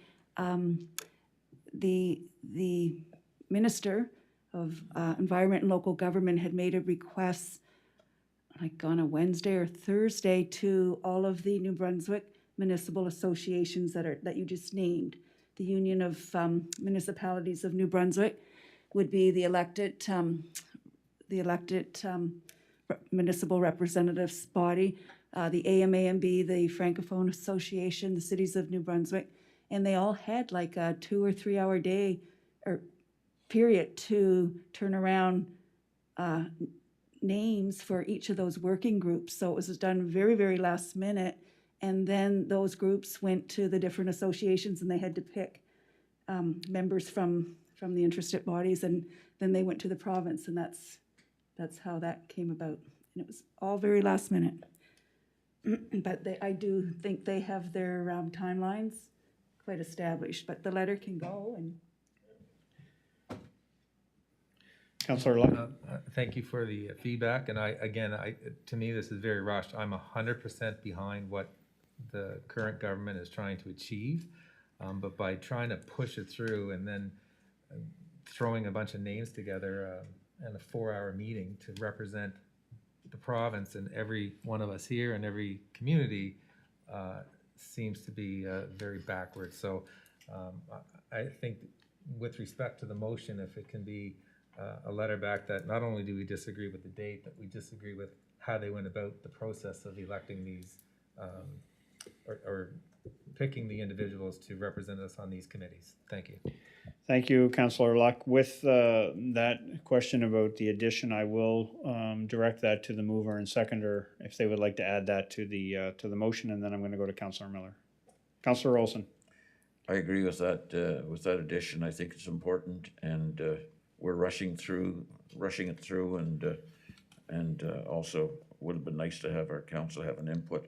We're one of the largest towns in the province, and this is how I'm hearing about it, and I think it's rushed.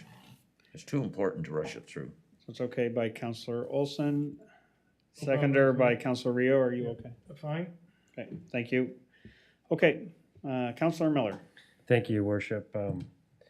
I agree with both Councillor Olson and Councillor Luck. This is being too rushed, and I don't know if we're going to be able to change it. It's quite disappointing because, I mean, the green paper just says a lot of nice, fluffy things.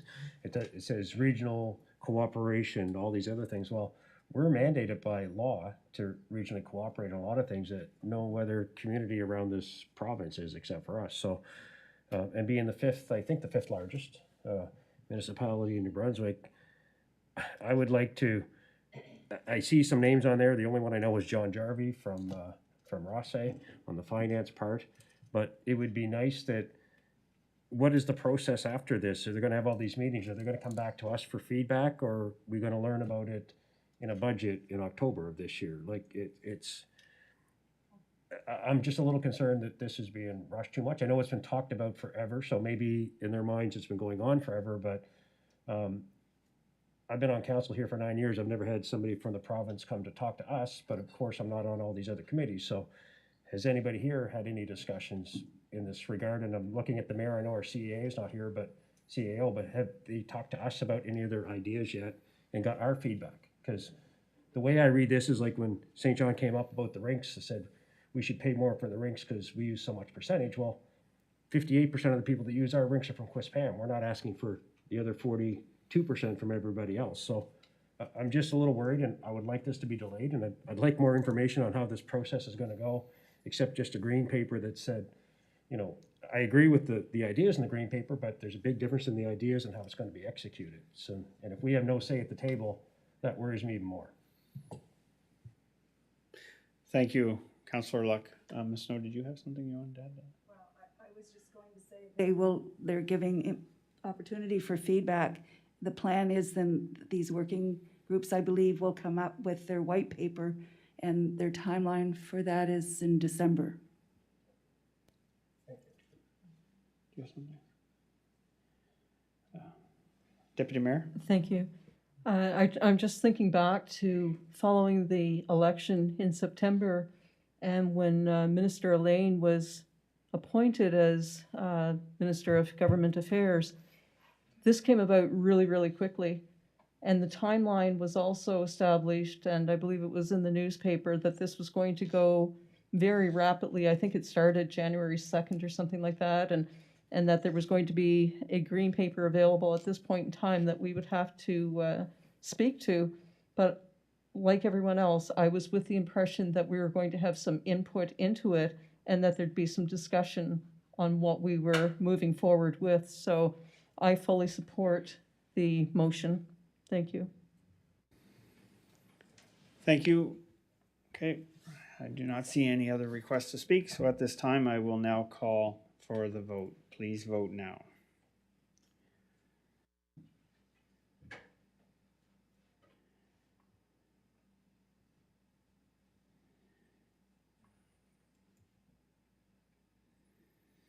Motion carried 6-0. Thank you.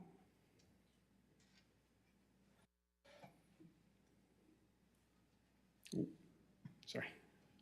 Correspondence from Councillor Sean Luck, miscellaneous items. The first item is status of smoking bylaw. and time frame for implementation. And Ms. Burton Dixon, Community Services Director, and Joanie McGraw, HR Manager, will speak to this item. Thank you. I don't know who wants to go first. Ms. McGraw.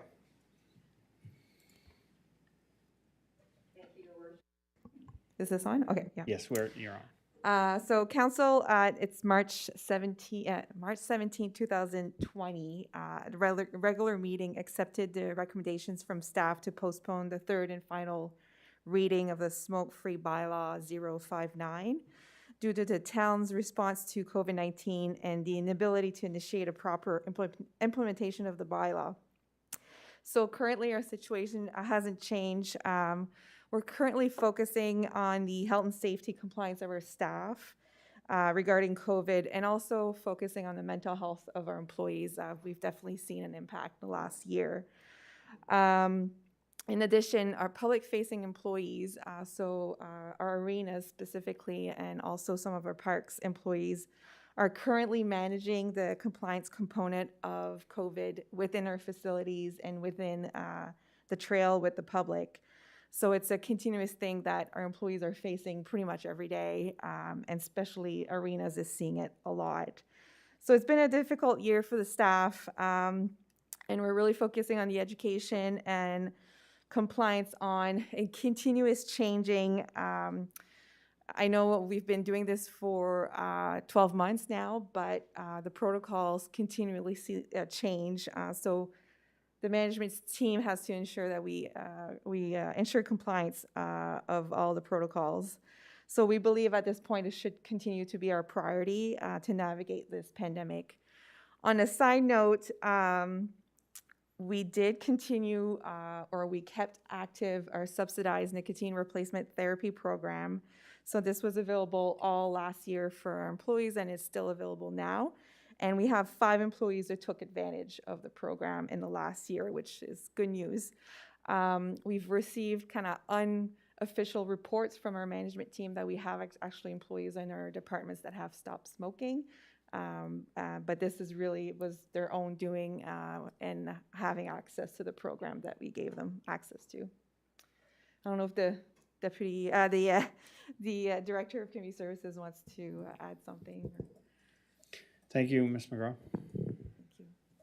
Thank you, Your Worship. The only thing I would add is that we had an implementation program that was part of our process, and we were going to look at education and awareness for the staff and for the community.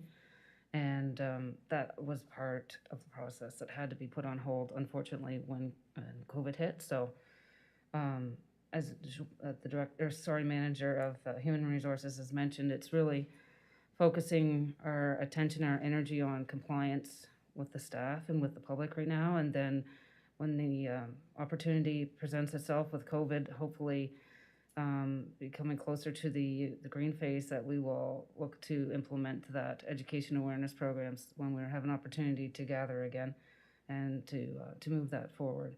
We also will be having a strategic planning process with the new council, which hopefully we can include this as an item to get their feedback on it being, a priority for staff and their work plans.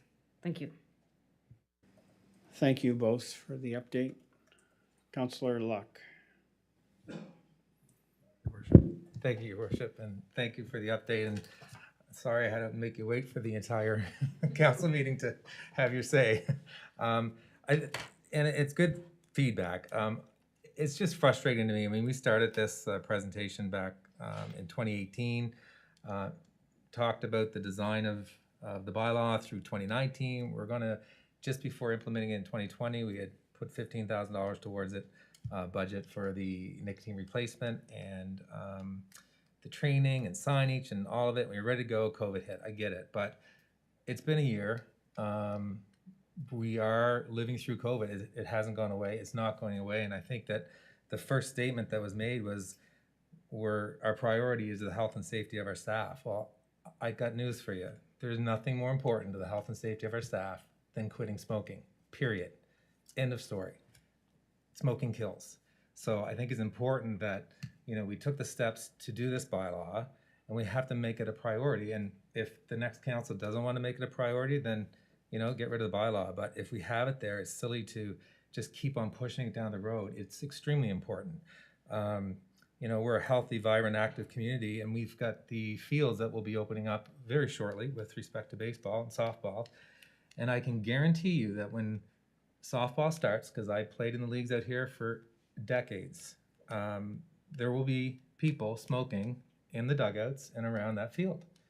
And we have one sign that's been there for the longest time. And I think that until we start being proactive with teaching the community that, you know, quitting smoking is one of the best things that you can do for your health and the community. We had a bag ban here, and plastic was so important to get rid of in our community. And no one talked about the fact that cigarette butts actually pollute more than bags. It's a known fact, and they're everywhere, right? We showed the pictures up on the screen at one point with the cigarette butts at all the intersections, along biking trails, at the sports fields.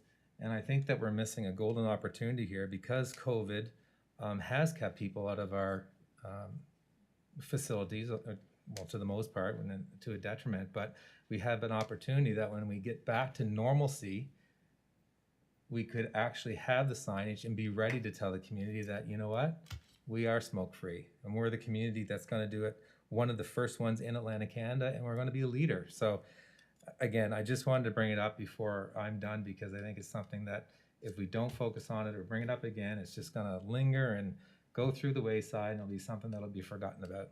Thank you. Thank you, Councillor Luck. I do not see any other requests to speak. So we'll go to, on that note, Councillor Miller. Thank you, Your Worship. I just have a question. We have purchased all the signage, haven't we? That's an open question to both. Like, do we even have that ready? No, we have templates of signage, but I would like to point out that it's already illegal to smoke on those. It's already provincial law that you're not allowed to smoke on recreation properties. So there is provincial law in place for recreation facilities, sports fields, playgrounds, etc. So that law has been there for years. I guess my question is, if we put the money towards the signage, can we at least have it ready for so we can put it up whenever? I know we may say it's only going to take a month or so to get it printed, but sometimes these signs may take a while. It's kind of, we're just waiting for, if everything else is already good to go, I guess that's my question. If everything's good to go, is there anything that's holding up us putting up the signs? I guess that's my, or do we have to have a third reading? Is that what holds it up? Not taking place. So we'd have to do the third reading.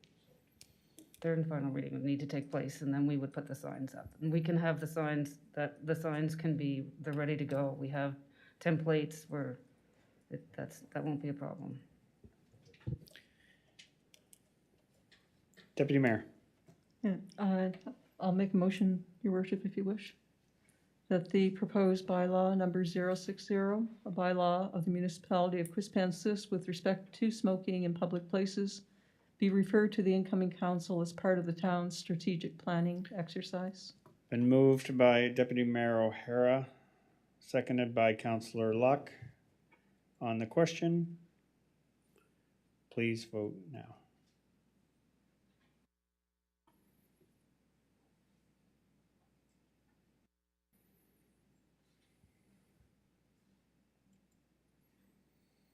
Motion carried 6-0. Thank you. Item 2.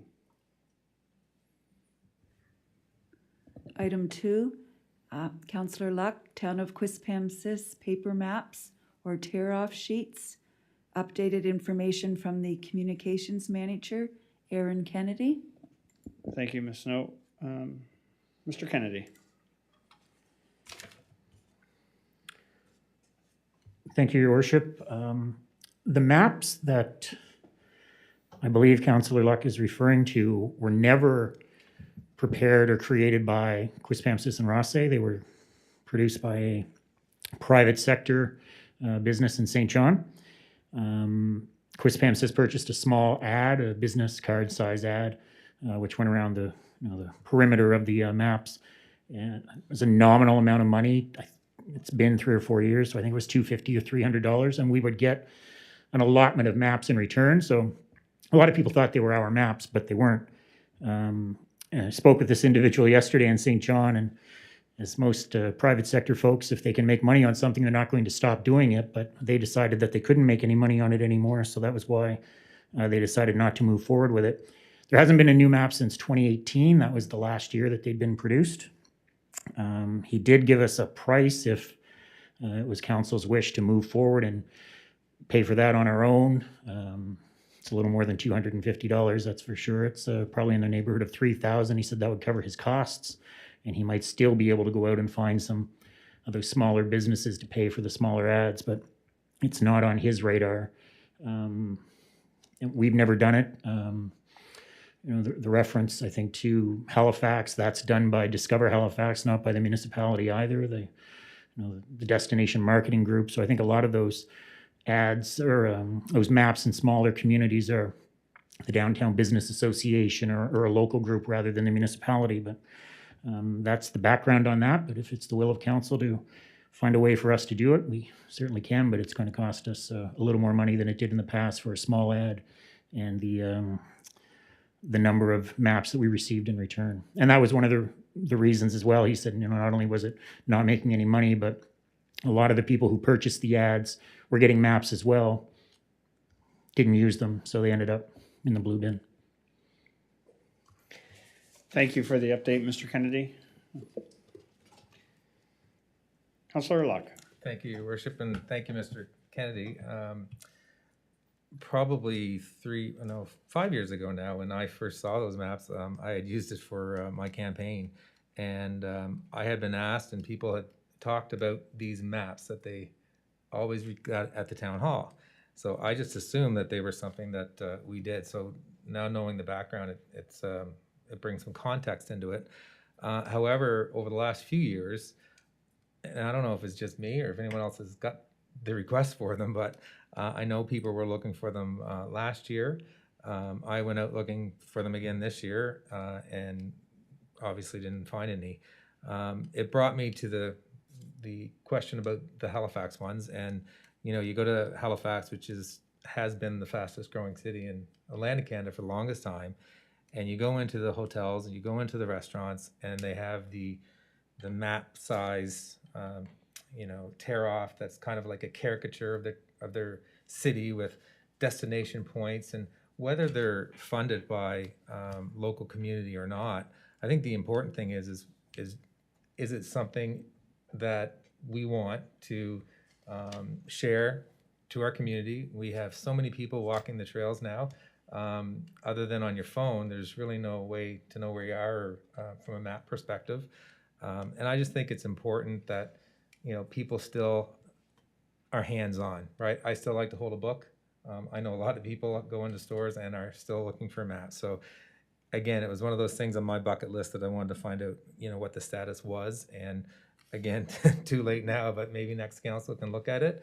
But I think it would be very certainly informative for people to see what our town has to offer other than going on, finding Wi-Fi and looking where they're at. So again, I'd like to hear if there's any other thoughts from council. Thank you, Councillor Luck. Councillor Olson. Thank you. I support Councillor Luck's interest and concerns that the maps have become outdated. I know that several people that have asked me about them and where they are. And last time that I accessed some, I think the ones that I had were 2016. Well, I know just the growth in Quispamsis.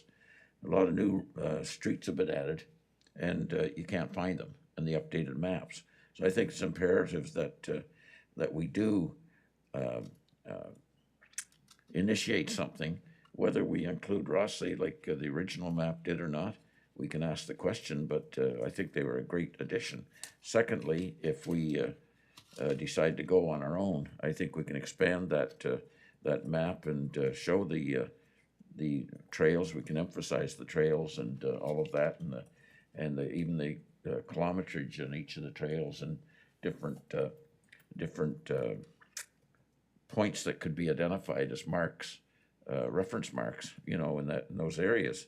So I think it's important that we do address it, and even at $3,000, I mean, that's not the end of the world, but I think it'd be worth the money well spent if we do that. I don't think we have to wait too long to authorize that. So anyway, I'm in favor of it. Thank you, Councilor Olson. Deputy Mayor. Thank you.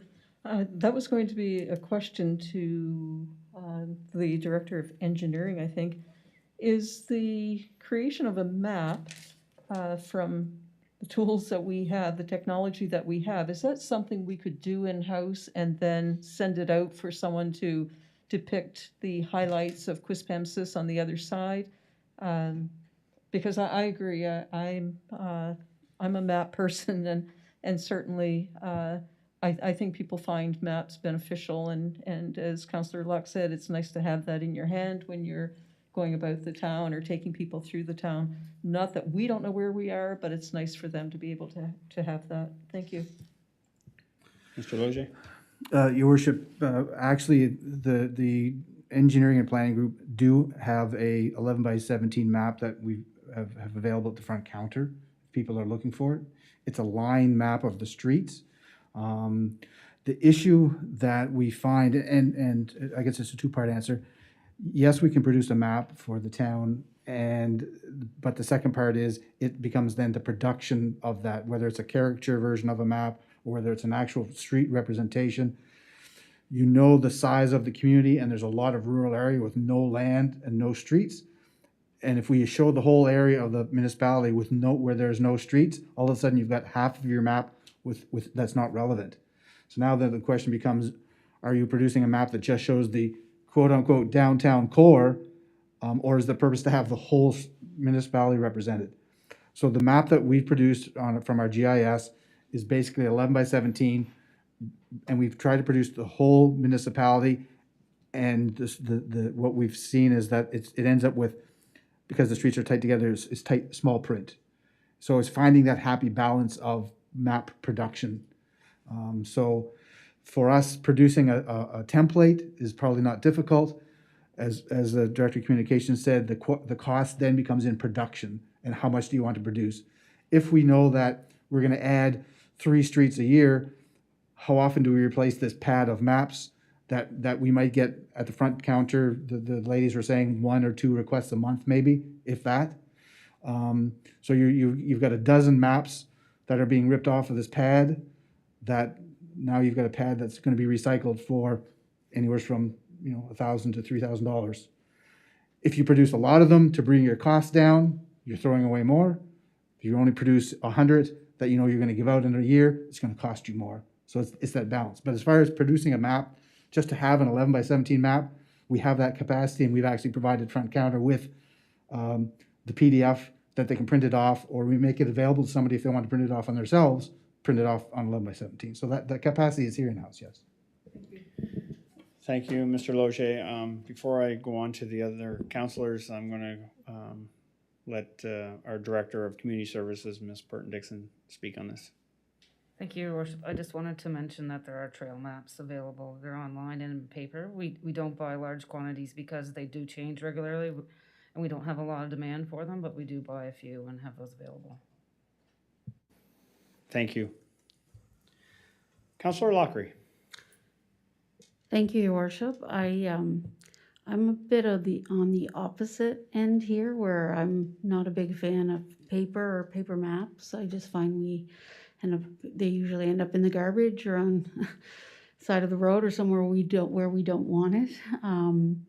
But I can understand that people do like to look at them. I would suggest, because they do change on quite frequently, that if we were to maybe promote a digital version that people can download and print themselves. And then it is available on demand when they want it, rather than having a supply that can be outdated fairly quickly and the cost involved to do that. So I just suggest that because, I can understand that people like to have a map in their hand, but maybe it's a matter of putting something on the website or promoting a downloadable, handheld version of a map that they can use for for when they want it and print it themselves. But to be quite honest, I don't think I've ever had anyone ask me for a map, but I can understand if, that some residents would want to have that, or non-residents coming to Quispamsis who aren't familiar with the area. I'm a Google Maps girl, but other people will probably that's not as convenient for them. So I would suggest maybe having something that we promote, which is a downloadable version that they can print themselves. Thank you, Councillor Lockery.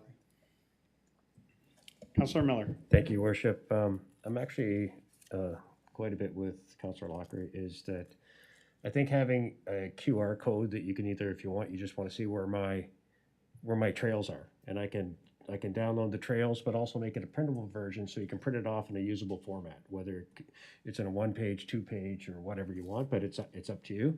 But something that you can download on your phone. I know not everybody has a phone, but most people do.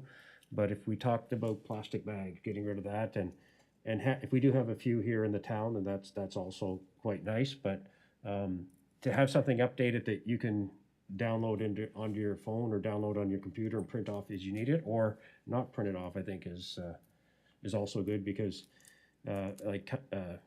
Logier was saying, to get a cost effectiveness, you have to print off X amount.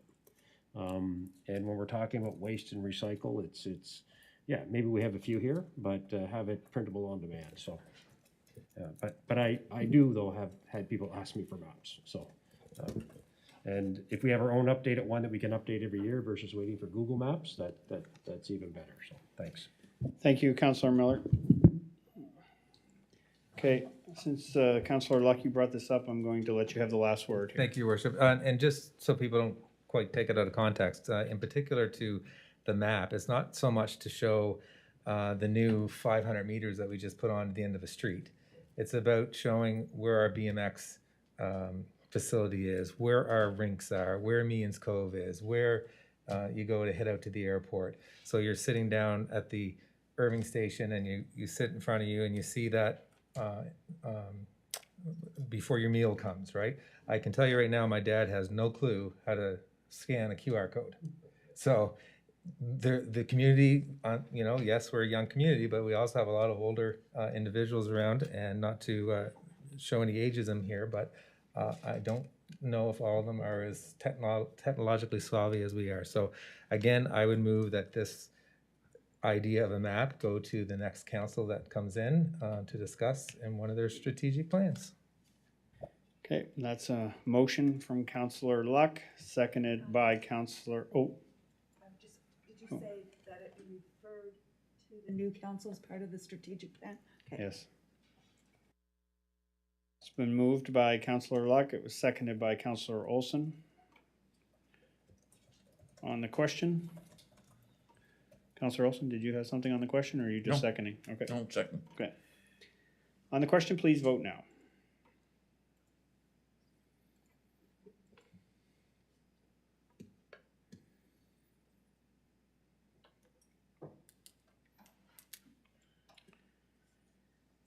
Motion carried.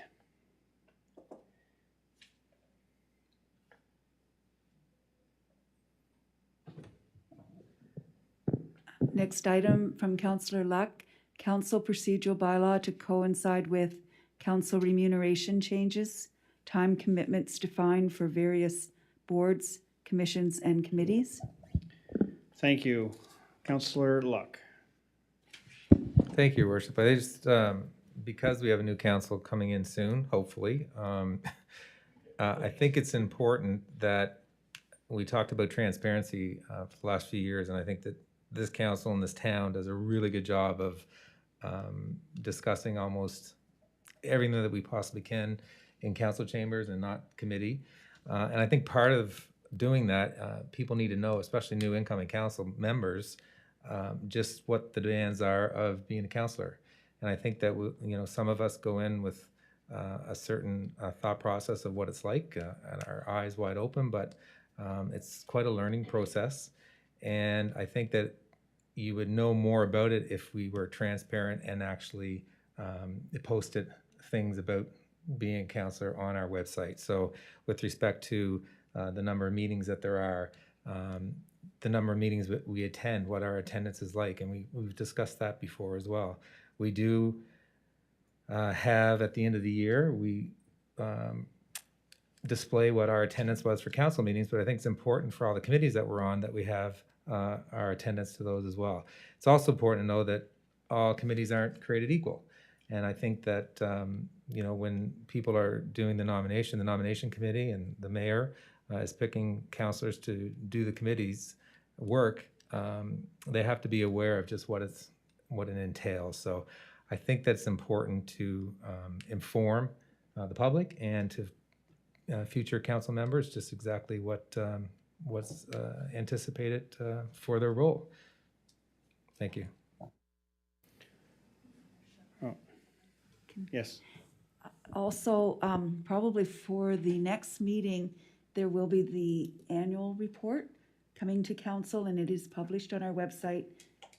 But we could have more information with respect to the time commitments on the various committees.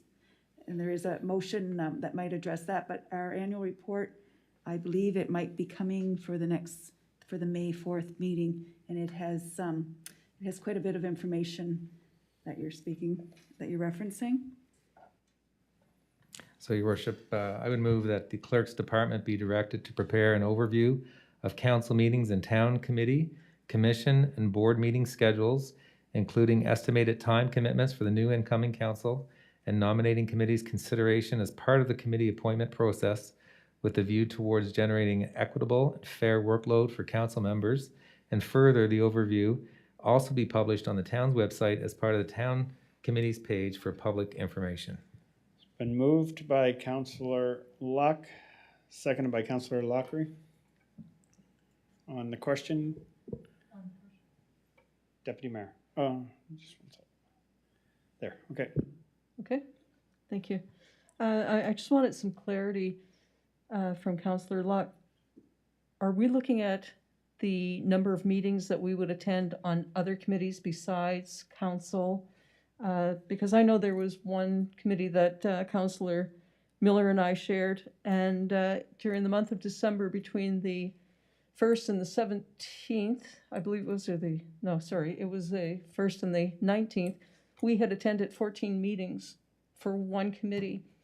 And, you know, that sheet's going to fill up pretty quickly when we have those kinds of meetings. So that was outside of council, but it was certainly one of the committees here through the town. So I agree with you. I think it's very important for people to understand that committees are not treated equally, and that some are extremely demanding. So good job. Councillor Luck. Yeah, that's exactly what I'm referring to. And, you know, there are some other ones that, with respect, you know, 30, 40 times in a year. And again, I just think it's important for everyone to be aware of that it's just not a Tuesday night gig. Thanks. Okay, I don't see any other lights on the question. Please vote now.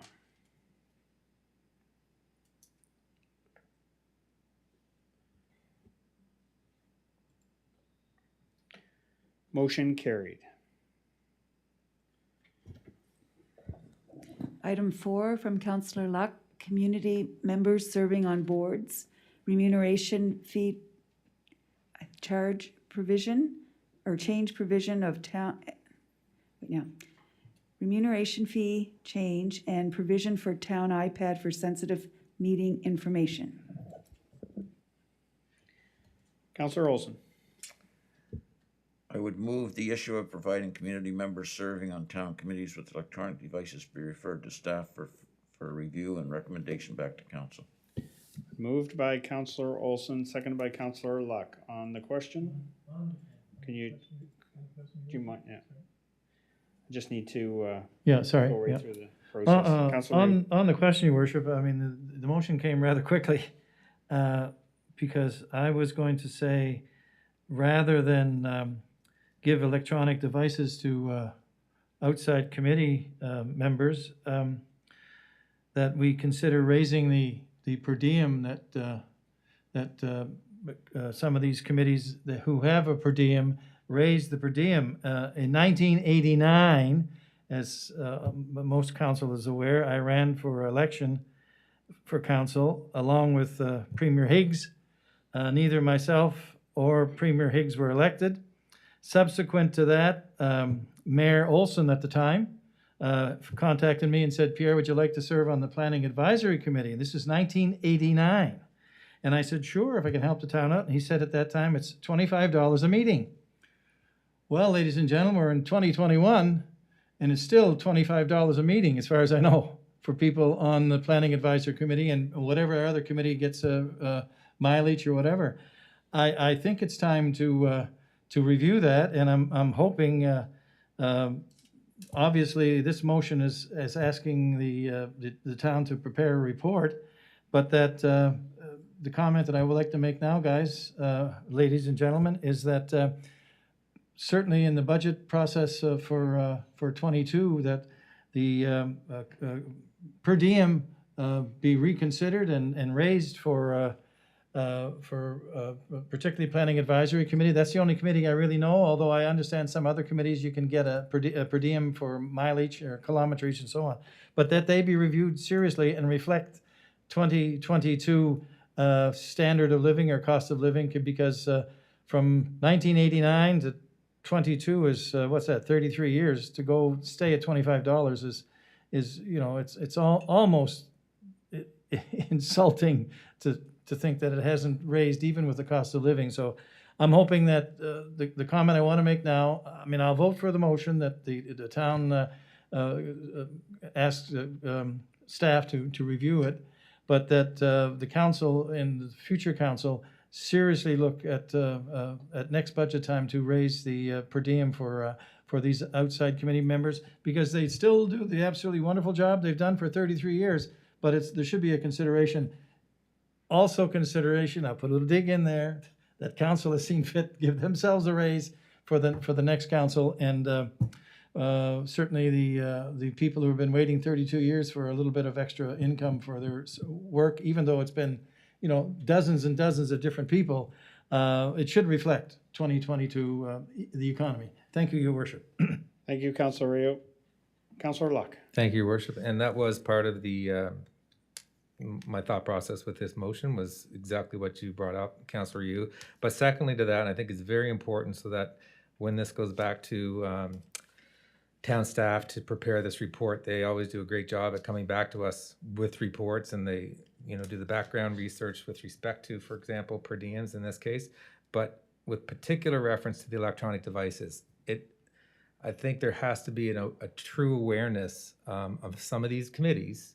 One that I sit on currently, where we have representatives from our community, and there is a lot of sensitive information that potentially occurs at these meetings. And we have the luxury of having an iPad that we can exchange emails with and it's controlled by the town. It's town property, and we have all of our safeguards now on it. But to have someone from the community and ask them, first of all, remunerate them $25 to show up to, you know, meetings that potentially can last upwards of 4 hours, and then expect them to hold certain privacy issues within their phone or their laptop or whatever they're using, which then potentially could be asked in a police investigation, for example.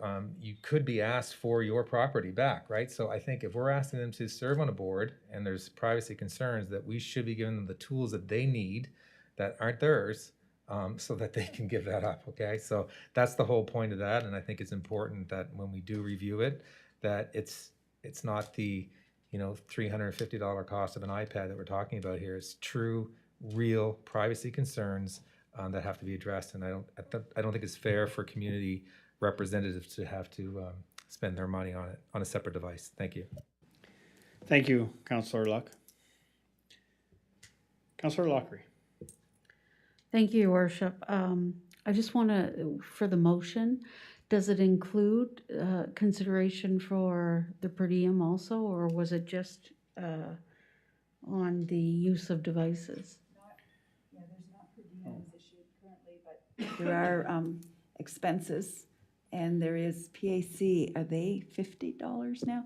There is a policy that was adopted not too long ago for committee members that are non-council, so we would review that, and it would maybe would be more remuneration than per diems referenced, and so that's in the motion too. It's been added with the discussion, the change in remuneration and the electronic devices. And just one more point, because I would agree with Councillor Luck for the privacy issues. That could become quite an issue if somebody's phone or iPad or computer was hacked and sensitive information was leaked. And with cybersecurity the way it is right now, I think it probably would be prudent for those types of committees that have very sensitive information to have some type of a laptop or iPad or phone that is protected under the town and is turned back in when they're no longer with that committee. So I agree with that motion for sure. Thank you, Councillor Lockery. On the question then, please vote now.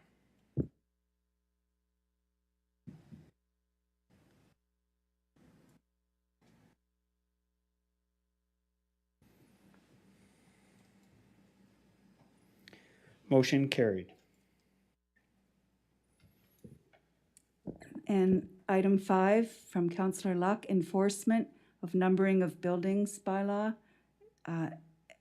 number of buildings and its bylaw number 2 civic numbers.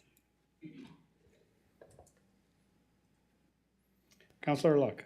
Thank you, Worship, and end of my bucket list. I'm sure that you're all happy.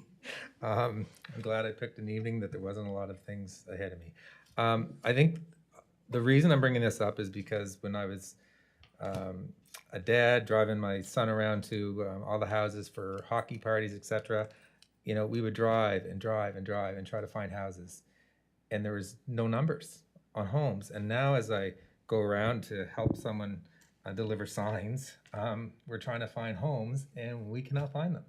There are the amount of homes in our community that don't have visible numbering of their property is unreal. And we do have a bylaw that says you're supposed to have a number that's visible. I had the pleasure of sitting on the fire board and the police board, and in both cases it's been brought up over the years and you have reference to both chiefs.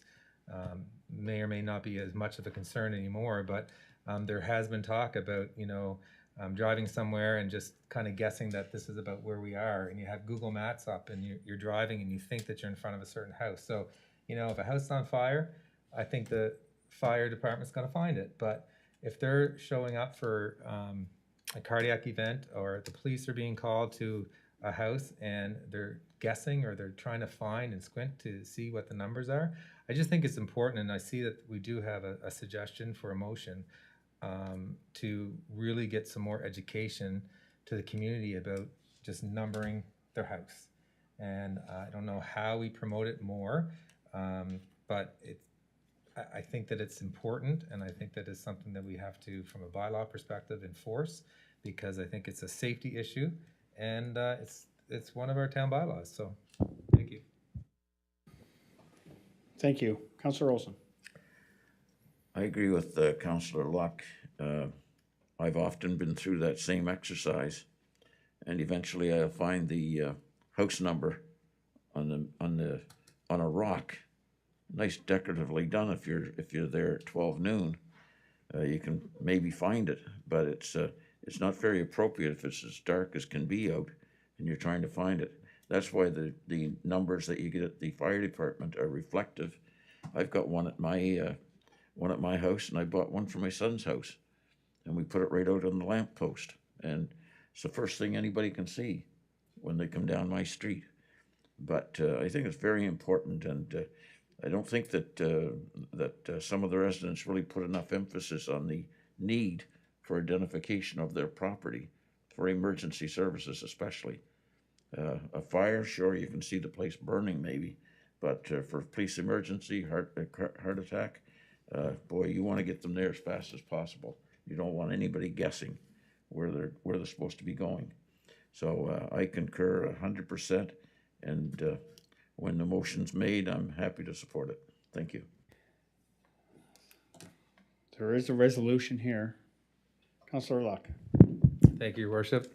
I move that the town promote on its social media platforms the importance of property owners obtaining the blue and white reflective civic numbers, which can be made available while you wait at the Kennebecasis Valley Fire Station 1 for a cost of $20 per civic plate, with funding proceeds benefiting a charitable cause, and the town of Rothesay and the Kennebecasis Valley Fire Department and the Kennebecasis Regional Police Force also be encouraged to promote the reflective civic numbering program on the respective websites.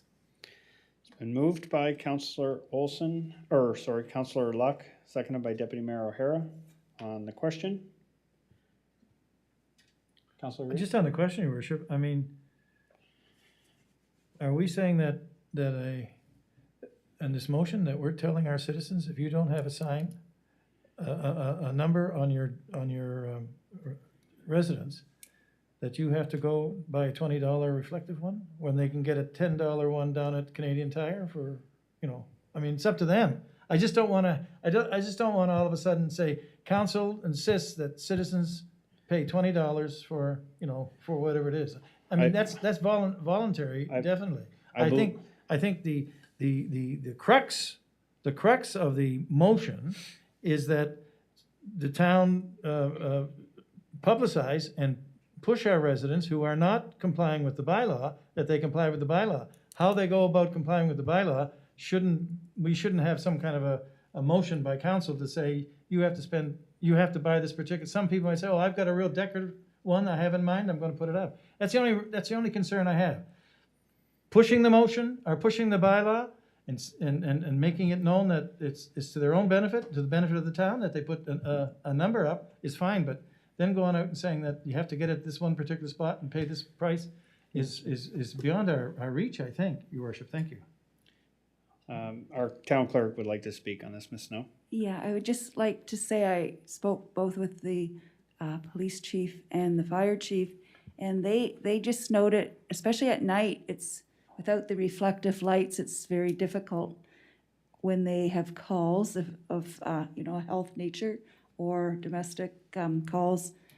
But also, and maybe our Mr. Logier can mention how our inspection process with new homes, as part of that process and the release of the final bonding, it is one of the conditions is their building numbering, but that would not impact homes that are not that new, because with the inspection process has only been doing that for the last number of years. Not that they haven't been doing it that long. Thank you. Councillor Luck? Yeah, just to follow up with both before Mr. Logier, our bylaw states that the civic number shall be placed upon the building in such a location that it faces toward and is clearly visible from the street from which it is numbered. The point of this motion and what we have said here is that people do have their numbers on their house somewhere, but you can't see them. So if they refuse to have it visible and it's sitting underneath some dark porch that you can't read the numbers, then you have to put a reflective number at the street, so because the number of your house has to be seen, period. That's part of owning a property. And I'm just saying that if you aren't going to display it so that it can be seen, then you should be mandated to purchase a reflective sign so they can be seen. Okay. Mr. Logier, did you want to speak on this, or is it all? To two items, the new home construction, before the bonds are released for final inspection, there has to be a fully visible sign on the building from the street, as Councillor Luck has mentioned on the wording of the bylaw. So then the bond is released. So if that's not in place, the bond is not released. Nowhere's in our bylaw does it require a reflective sign at the street intersection. So that would actually require a bylaw change to do that. If the motion is to encourage people to do that, that's fine, but to require them is going to be beyond the scope of the existing civic addressing bylaw and would require an amendment to that bylaw to do that and enforce it. Thank you, Mr. Loge. Councillor Miller. Yeah, thank you. The way I read this and the way I read the motion and what was said is we're not telling anybody you have to go by it. You just need to have a visible number. And if you can't get if you don't have a visible number, you can go either buy one yourself, or this is an option that you can get. This is an option to direct people to if they want. So it's not saying you have to go buy a sign. It says you have to be visible. And here's just a different option if you're looking for a different place to buy it. So that's how I read it, unless I'm. That's Okay, exactly, then that's exactly perfect, how thank it is, Councillor Miller. Okay. Okay, on the question, please vote now.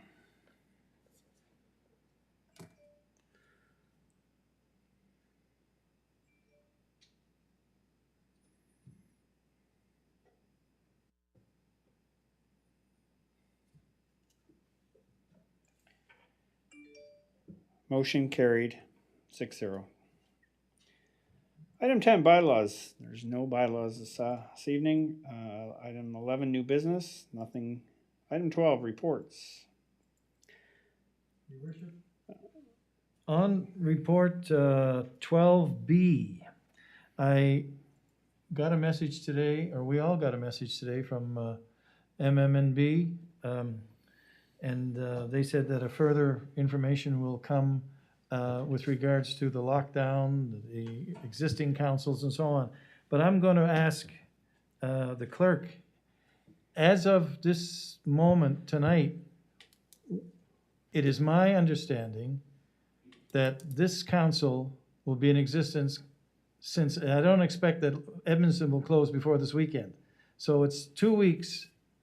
The election has stopped in Edmundston. It's my understanding then that it'll be 2 weeks before at least 2 weeks before the count of the 10th May election will be available. So that means that this council will last for 2 weeks beyond what it was going to last. Is that the interpretation that correct, Madam Secretary?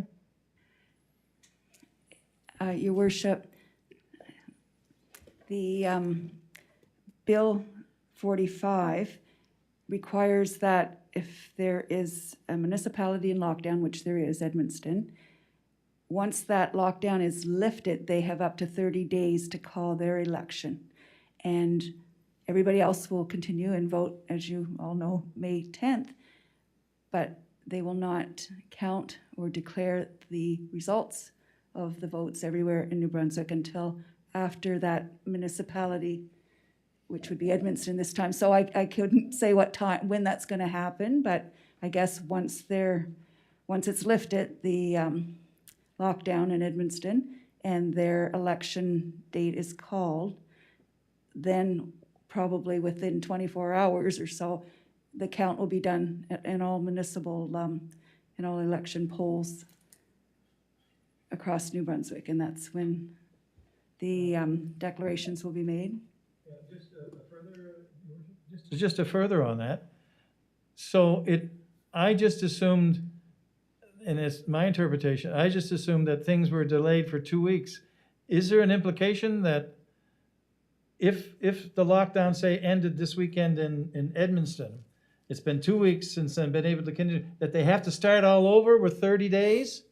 Is that, in other words, start the election campaign again in the Edmundston area so they'd have consecutive times? Because according to what I've read, they haven't been able to go into the polling stations or rentals. They haven't been able to train the staff. I'm not trying to put anybody on the spot, but it, I'd like to know whether it's going to be if there's a. All I know is I understand that they have 30 days to hold their election, but I will look into it and find out more and certainly send out information as I find it. You understand what I'm saying is it's not necessarily the time limit that the election was delayed is it just the time limit, the election was delayed in Edmundston? Or is it that they have to go reboot the whole thing and give them basically what's called a 30-day election period? If that's the case, then this council could be in for another 6 weeks after May 10th. But anyway, I mean, I'd like to know as soon as possible, Your Worship, to give me some idea We'll of have the- where I stand. Thank We'll you, have the Your Worship. clerk look into it. Yeah, thank you. Thank you. Thank you. Okay, I'm looking for a motion for, to receive and file reports. Councillor Luck, Move to been receive and file. moved, seconded by Councillor Miller on the question. Please vote now.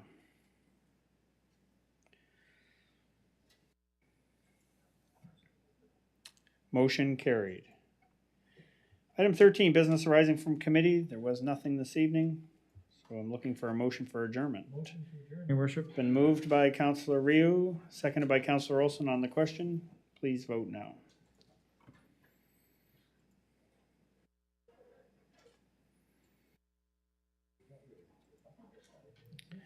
Motion carried. Thank you, everyone. Thank you for joining us this evening, and have a great evening and stay safe.